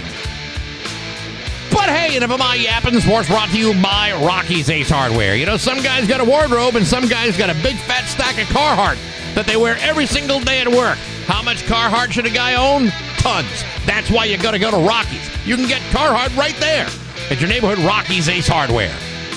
Or I'm Bax. That's my view from the couch. Rock 102, Springfield's classic rock. Rock 102, Springfield's classic rock. It's 8:10 and Bon Jovi with Bax and Nagle and Rock 102. New Jersey's very own New England Patriot, Bon Jovi. That's right. Did he just? That's all it was just him going, "You're New England Patriots." That's pretty much it. Yeah. He was the opener. Well, he wasn't the opener. I mean, he had other openers, but he introduced the team, and that was that. Then he went right back up to the luxury suite and hung up with Mr. Kraft, and his job was done. I guess that's something that you aspire to when you have everything. Well, listen, listen, you're like, I have everything, but I've never introduced the New England Patriots at the Super Bowl. Yeah, I spent my entire life living in New Jersey for this very moment. To welcome the New England Patriots to the Super Bowl. Yeah. I got a question for you. Okay. What is something you used to buy but is no longer affordable to you? Something that I used to buy that is no longer affordable. It may be affordable to you, but you just don't buy it because it's too much money. That's a good question, Steve. I don't know if I've got something in mind for that. The number one answer, concert tickets. Yeah. You know what? That's exactly it. I used to go to so many concerts. Now I just can't afford to. I told you my experience with that, with my kid wanting to go to see this Megan Maroney. Yeah. Who we saw for a fraction of the price last year, but now she's much bigger this year. And my daughter gave me, she's like, when I'm at school, can you go on this link at 10 o'clock at the pre-sale and do this and try to get these tickets? They're only $55. And I go on to the site, and all of a sudden it says, you're 14,136. I was right at 9:59 getting into the lobby. Of course. The online lobby of Ticketmaster.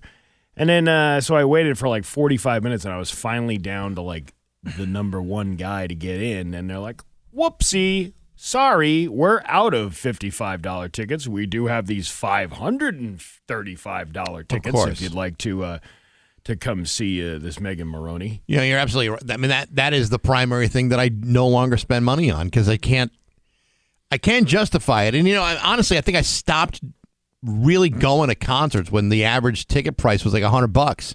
I realize like now that's like nothing. Yeah. $100, you're lucky if you can get a concert ticket for $100. Hey.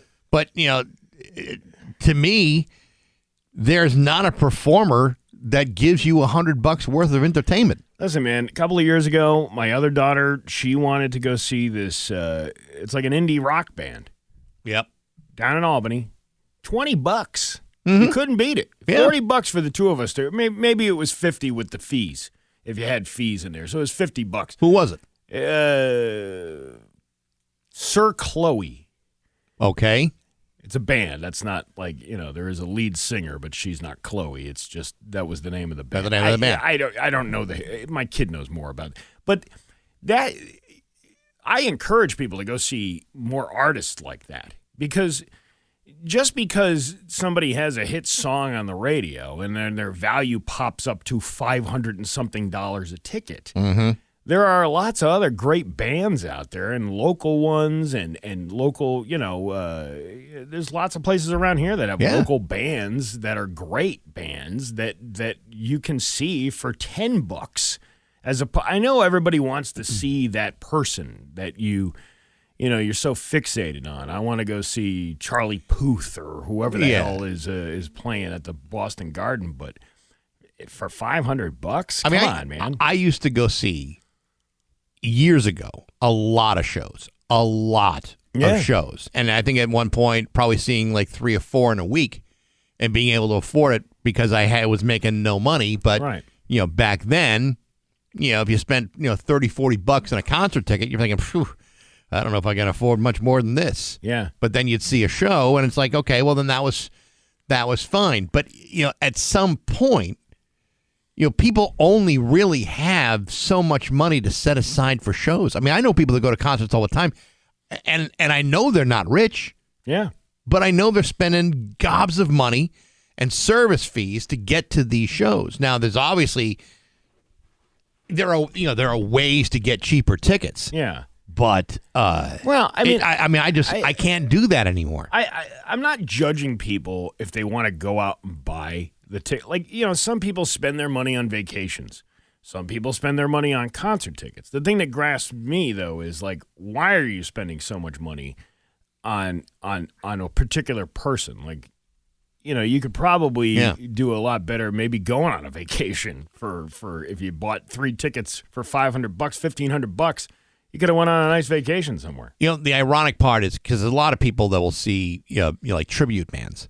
Mm-hmm. And there's a whole bunch of people say, well, why would I want to go see a tribute band? I'd rather see the real band do it. Well, the reason why tribute bands are so popular is because you can see a tribute band for a hell of a lot cheaper than you could see the original band, who's now in their early 80s, who are still charging $500 a ticket.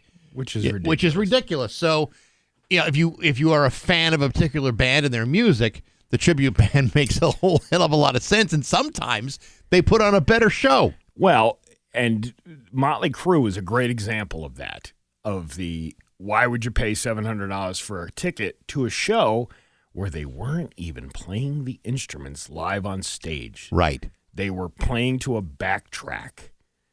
That, to me, is like, okay, if you're going to do that, then the tickets should be no more than $100 each. I mean, if you get prime seating or whatever, $100. But for $700, I not only want to see Tommy Lee banging the drums, but swinging out the bow-legged swamp donkey. Yeah. You know what I mean? Like, that should be part of the show for $700. I mean, I remember a time when I could go to an all-ages show for $10 and see like 12 bands, and thinking, man, I'm going to have to work really hard to get another $10 for tomorrow night's show. And and that was the reality, the financial reality of it. Yeah. But today, the average music fan says, to hell with it. It's not worth it. First of all, the cost, and then the aggravation of getting, sitting in that queue line online trying to get crappy tickets as the price just increases, then being forced to the secondary market where the prices are jacked up even more.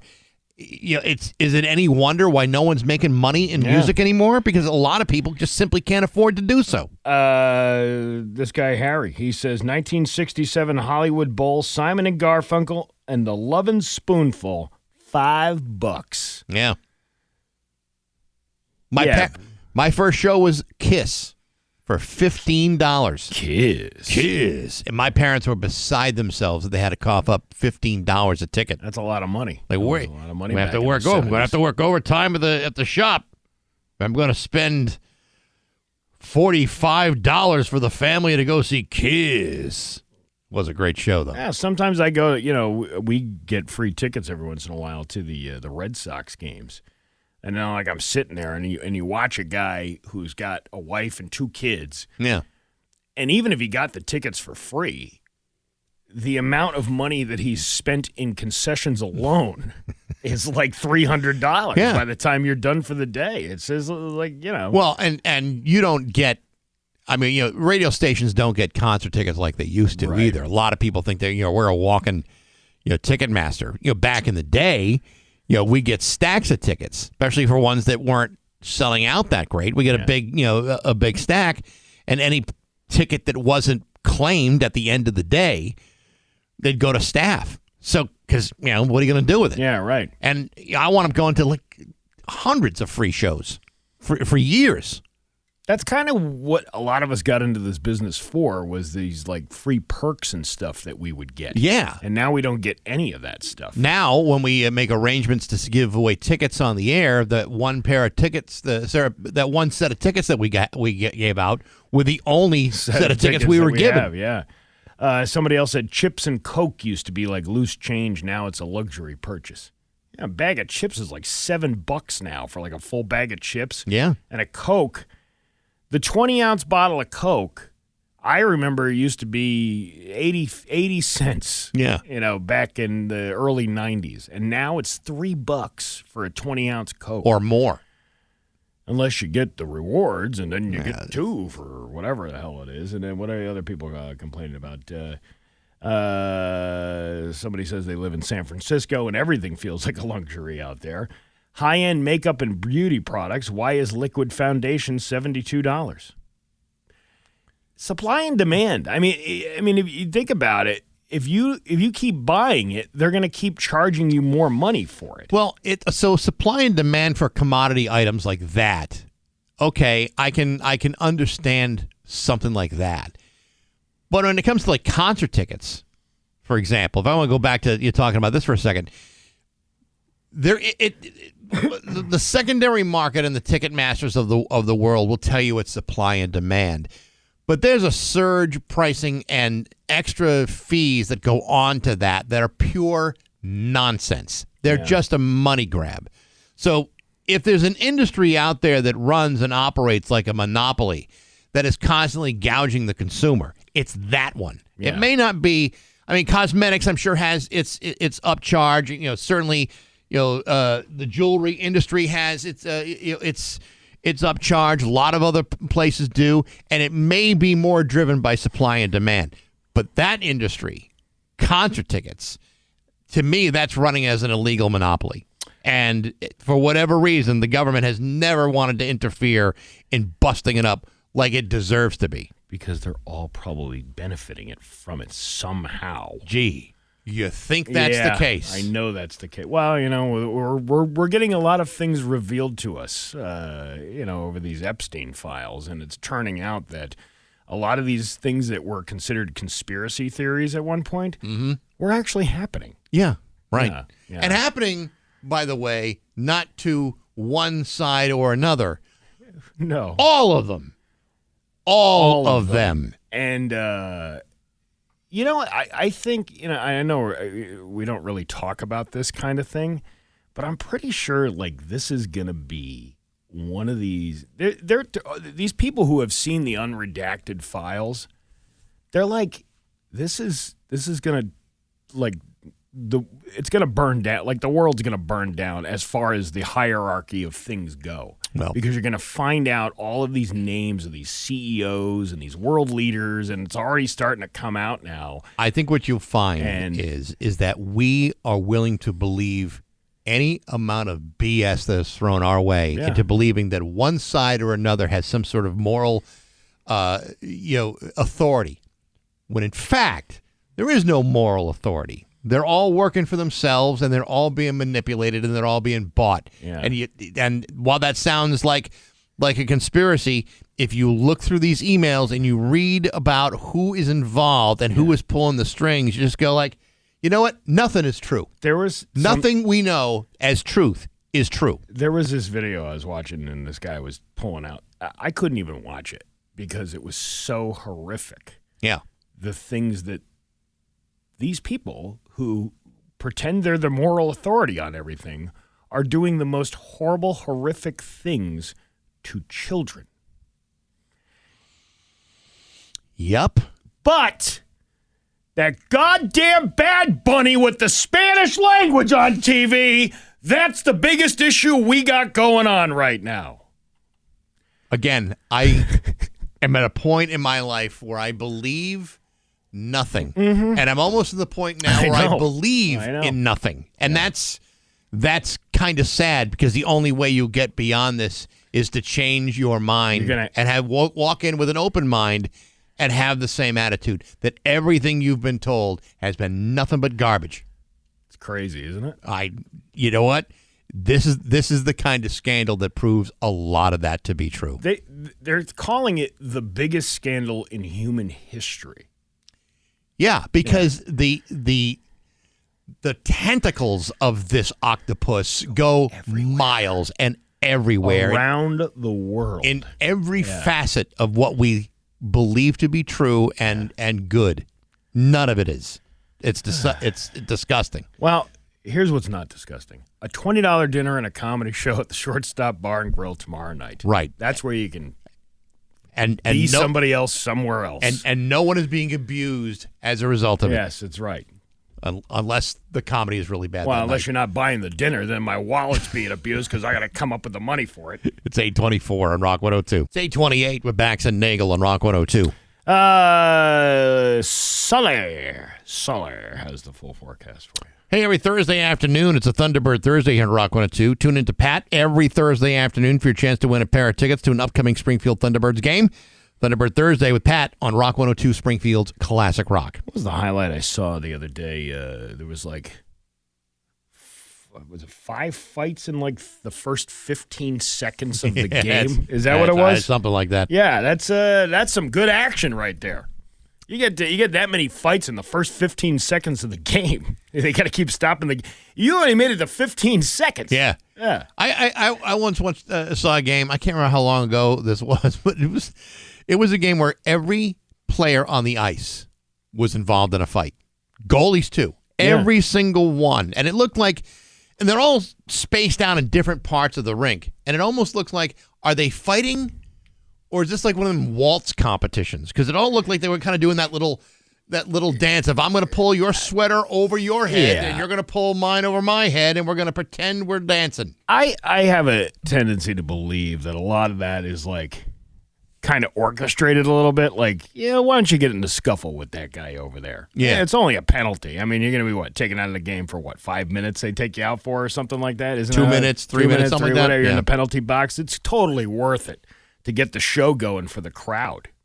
The crowd was into it. That did turn the frown upside down. Everybody was happy to see a good old-fashioned hockey fight. I actually and I'm surprised it doesn't happen in other sports. Why is it allowed in hockey, but football, you can't just walk up and start punching a guy in the face? I know there's rules about where you can grab somebody, where you can hold somebody back or whatever, but you can't just start pummeling on somebody. That would make me want to watch the NFL a lot more than now. It's funny because when something like that happens in the NFL or the NBA, then all of a sudden it's like, this is a shocking, awful thing we're seeing that is destroying the integrity of the game. Nobody ever says that about a hockey game. We can't wait for the fight to break out in the hockey game. Why is it so different from that sport versus other sports? Baseball gets away with it a little bit too, because everyone likes seeing a manager go out there and yell at an umpire. But there has only been really a select few fights that have really went off the rails and people were losing teeth and things like that. Most of the time, they end pretty quick. It's a push and shove match, or it's a yelling match, and the whole team comes in. And I'm like, why are when you watch a baseball fight, some of them would just kind of casually walk on the field. Are you backing up your man, or are you just going out there to be part of the crowd on the field? On the other hand, there are some baseball fights that stand the test of time. Pedro Martinez getting tossing Don Zimmer to the ground. Yeah. That'll last in infamy. Yeah. Or Nolan Ryan punching out the Robin Ventura. I can watch that all day long. Right, but that's what I'm talking. There's far fewer of those than there are of just the did you just call me a wuss? And then they go out and they start arguing with each other and they're yelling at each other's faces and they're red-faced. And then it's like, all right, we'll go back and sit down now. Listen, they used to bring the Hanson brothers out all the time from the movie Slapshot. Oh, I thought you meant the group, the Hanson brothers. No, that's just Hanson. Yeah. But the Hanson brothers from the movie Slapshot, they bring those guys out to every minor league hockey. Even pro teams would hire the Hanson brothers to come out because they were goons. And that's what we love. Big fat goons. Love a good old hockey goon. Yeah, well, I think we should implement those fights in other sports. Yes. This curling thing that I'm watching on the Olympics. I'd like to see someone take one of them stones and brain somebody upside the head. Well, it was like the American team, like, she's yelling, and the female is yelling at the guy who's doing it. And it's like, really? We have a lady giving a man direction on where to get the disc into the slot. Did she at least grab the broom? No, but I mean, like, wouldn't it be not even a fight, just a turn around going, will you shut up? Yeah. I'm right here. I can see what's going. Yeah, have a married couple. What is it called again? Curling match. Yeah. A married couple curling match. Oh, I'm supposed to sweep this time? Sweep. Left. I heard you. I'm right here. I know what's going on. Honey, I know what I'm doing. Domestic Olympic curling. You're not going to believe where she stuck that broom. Right. It's 8:33 on Rock 102. Here's 8:36. With Bax and Nagle on Rock 102, it's time for news brought to you by Bond 124 Gastropub in Somers, Connecticut. Open daily. Here's local radio icon Steve Nagle. It's funny. We were talking about Mass Live being local. Yes. Here's three stories.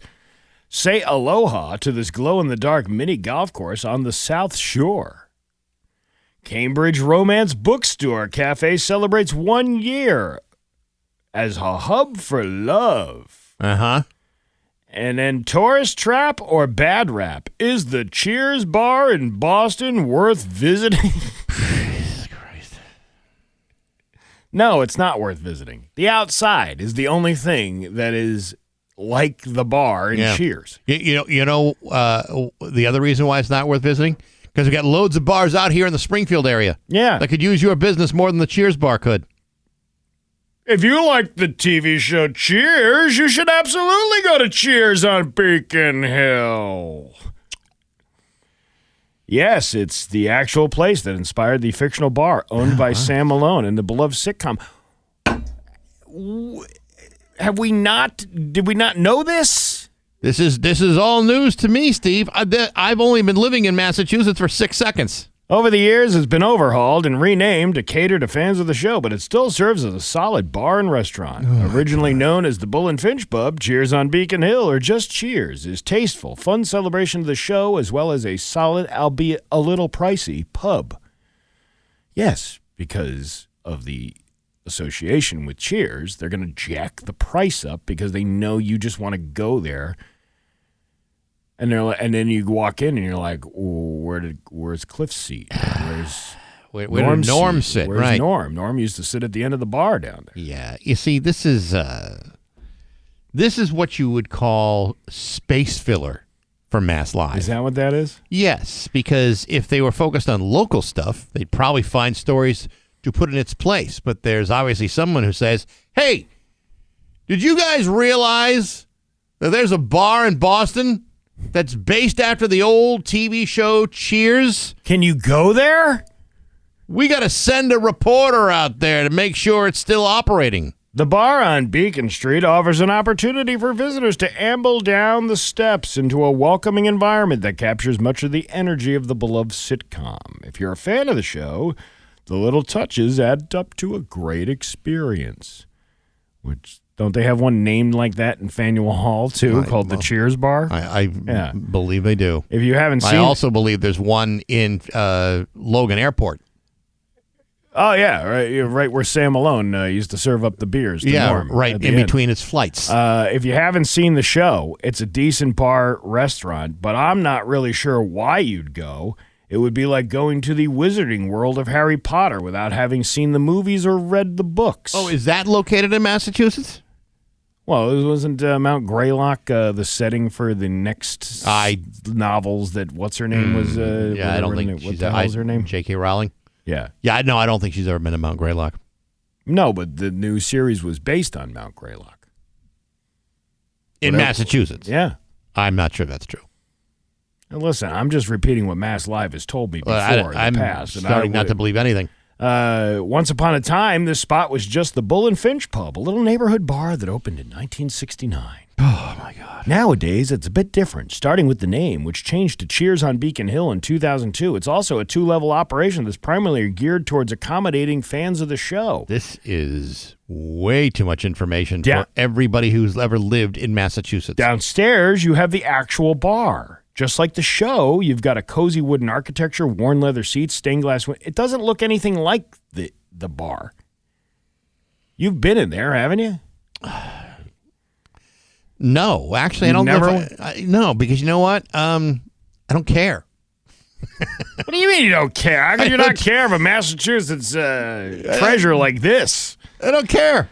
I listen. Well, I liked the show. It's a good show. Maybe. But I'm not going out of my way for a bar in Boston that's been on TV. Maybe I can convince you with this great description. Downstairs, you got the bar, just like the show. You've got the cozy wooden architecture, worn leather seats. The actual layout is a bit different. But if you've ever wanted to know what it's like to grab a bar seat next to Norm, this is as close as you will get. All right. Think about what we've done here this morning, okay? We did this story about Cheers in Boston, which everybody in Massachusetts should already have known about. And then we did a story about Chick-fil-A introducing 2 sandwiches, none of which are being sold in Massachusetts. Well, I'm just trying to sell the New England sizzle here. Yeah, these are both Mass Live stories. What the hell are they doing over there? In the Hampshire House street level, you'll find the official Cheers gift shop, as well as a replica of the TV set, complete with the bar in the middle of the room and decorations right out of the show. Oh, for the love of Jesus. The replica is free to visit, but it is just for photos and admiring. You'll need to go downstairs to get an actual drink. What is it like at Cheers? Well, it's a cool experience getting to walk down the stone steps into the cozy basement of the atmosphere. I'm being told by a very dear friend that the bar looks nothing like the inside of the TV show, and the one at Faneuil Hall has already closed down. So even the people in Boston, pretty damn sick of this whole thing. If you're looking for accuracy, you're going to want to order a Coors Light or a Castle Island Lager. Why?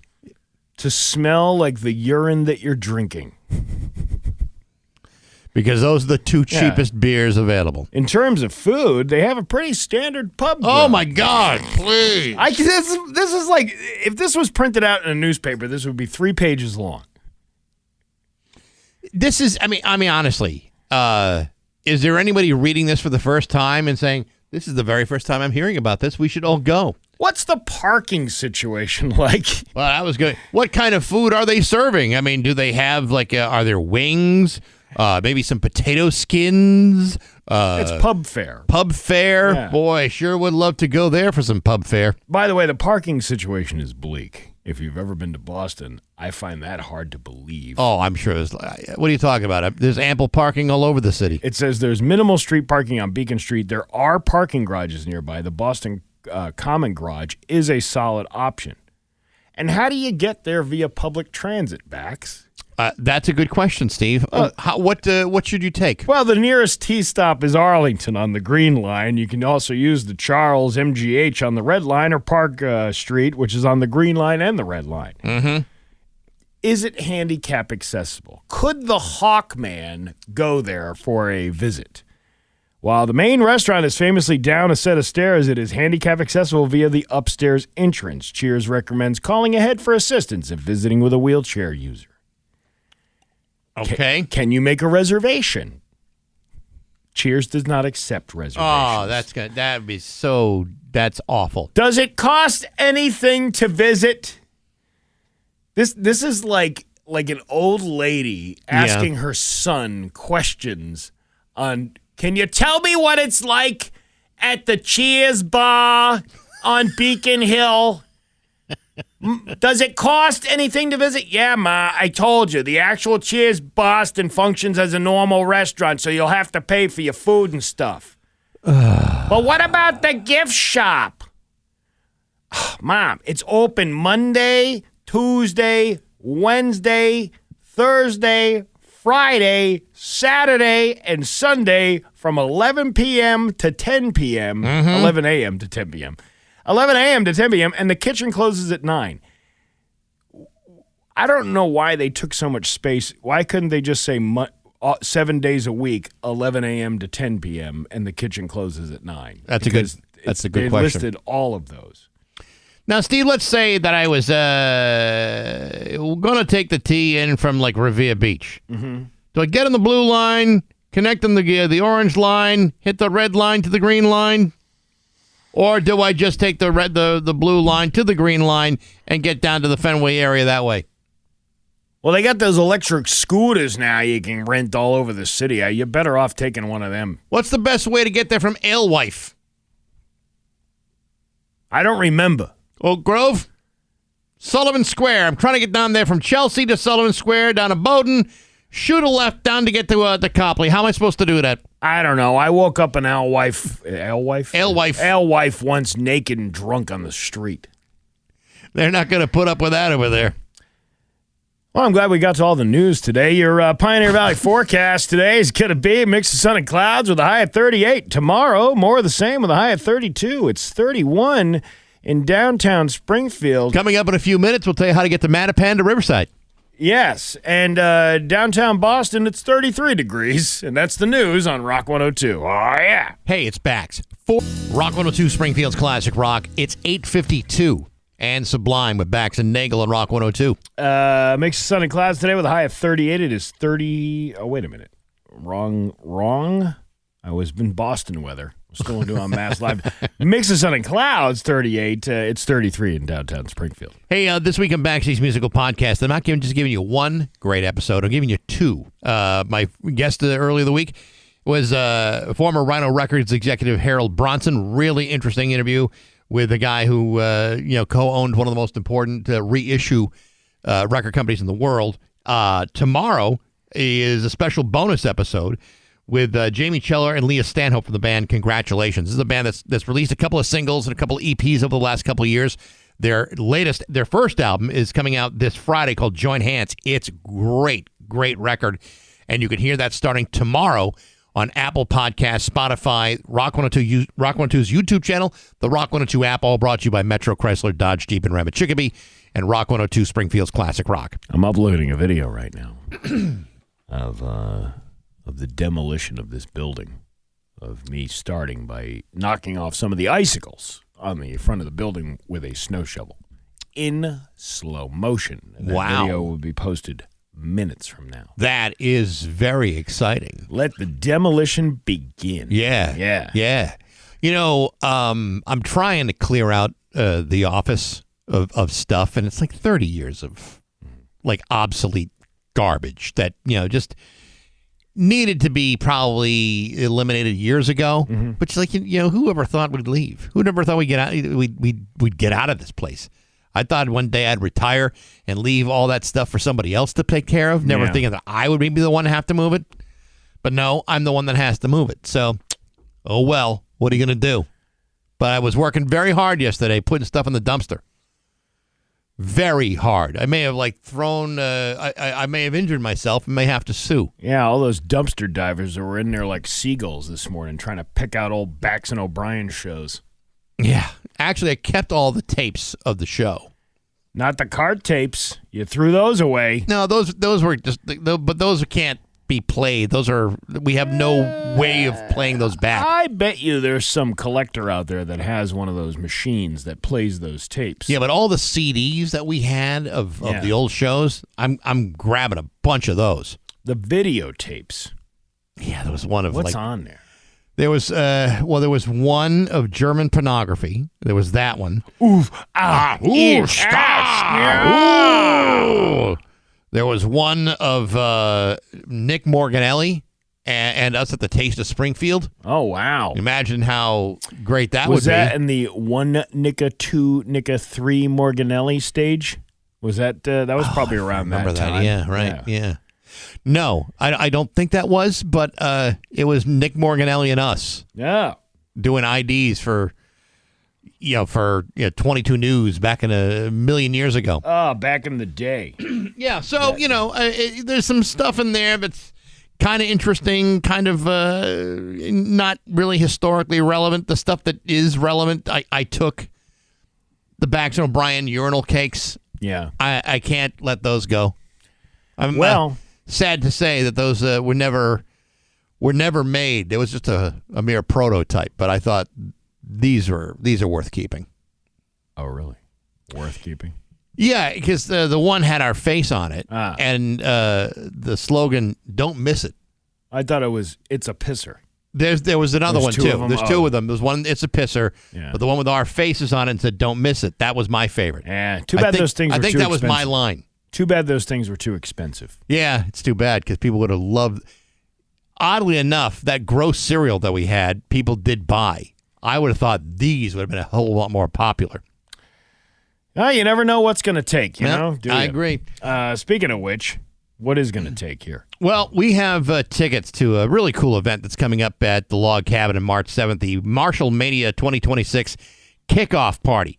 The Holyoke St. Patrick's Day Committee doing a big event, and in fact, you can buy tickets at the Holyoke St. Patrick's Day Committee website, featuring Unforgettable Fire, the #1 premier YouTube tribute band, happening on March 7th at the Log Cabin. Show starts at 8 o'clock. We happen to have a pair of tickets to the 10th caller at 293-1021. The winner will have to go to the new building to pick up their prize. Well, we said that yesterday, but that was untrue. Today it's true. I thought it was supposed to be yesterday, that all the prizes were there. I believe there was a misprint.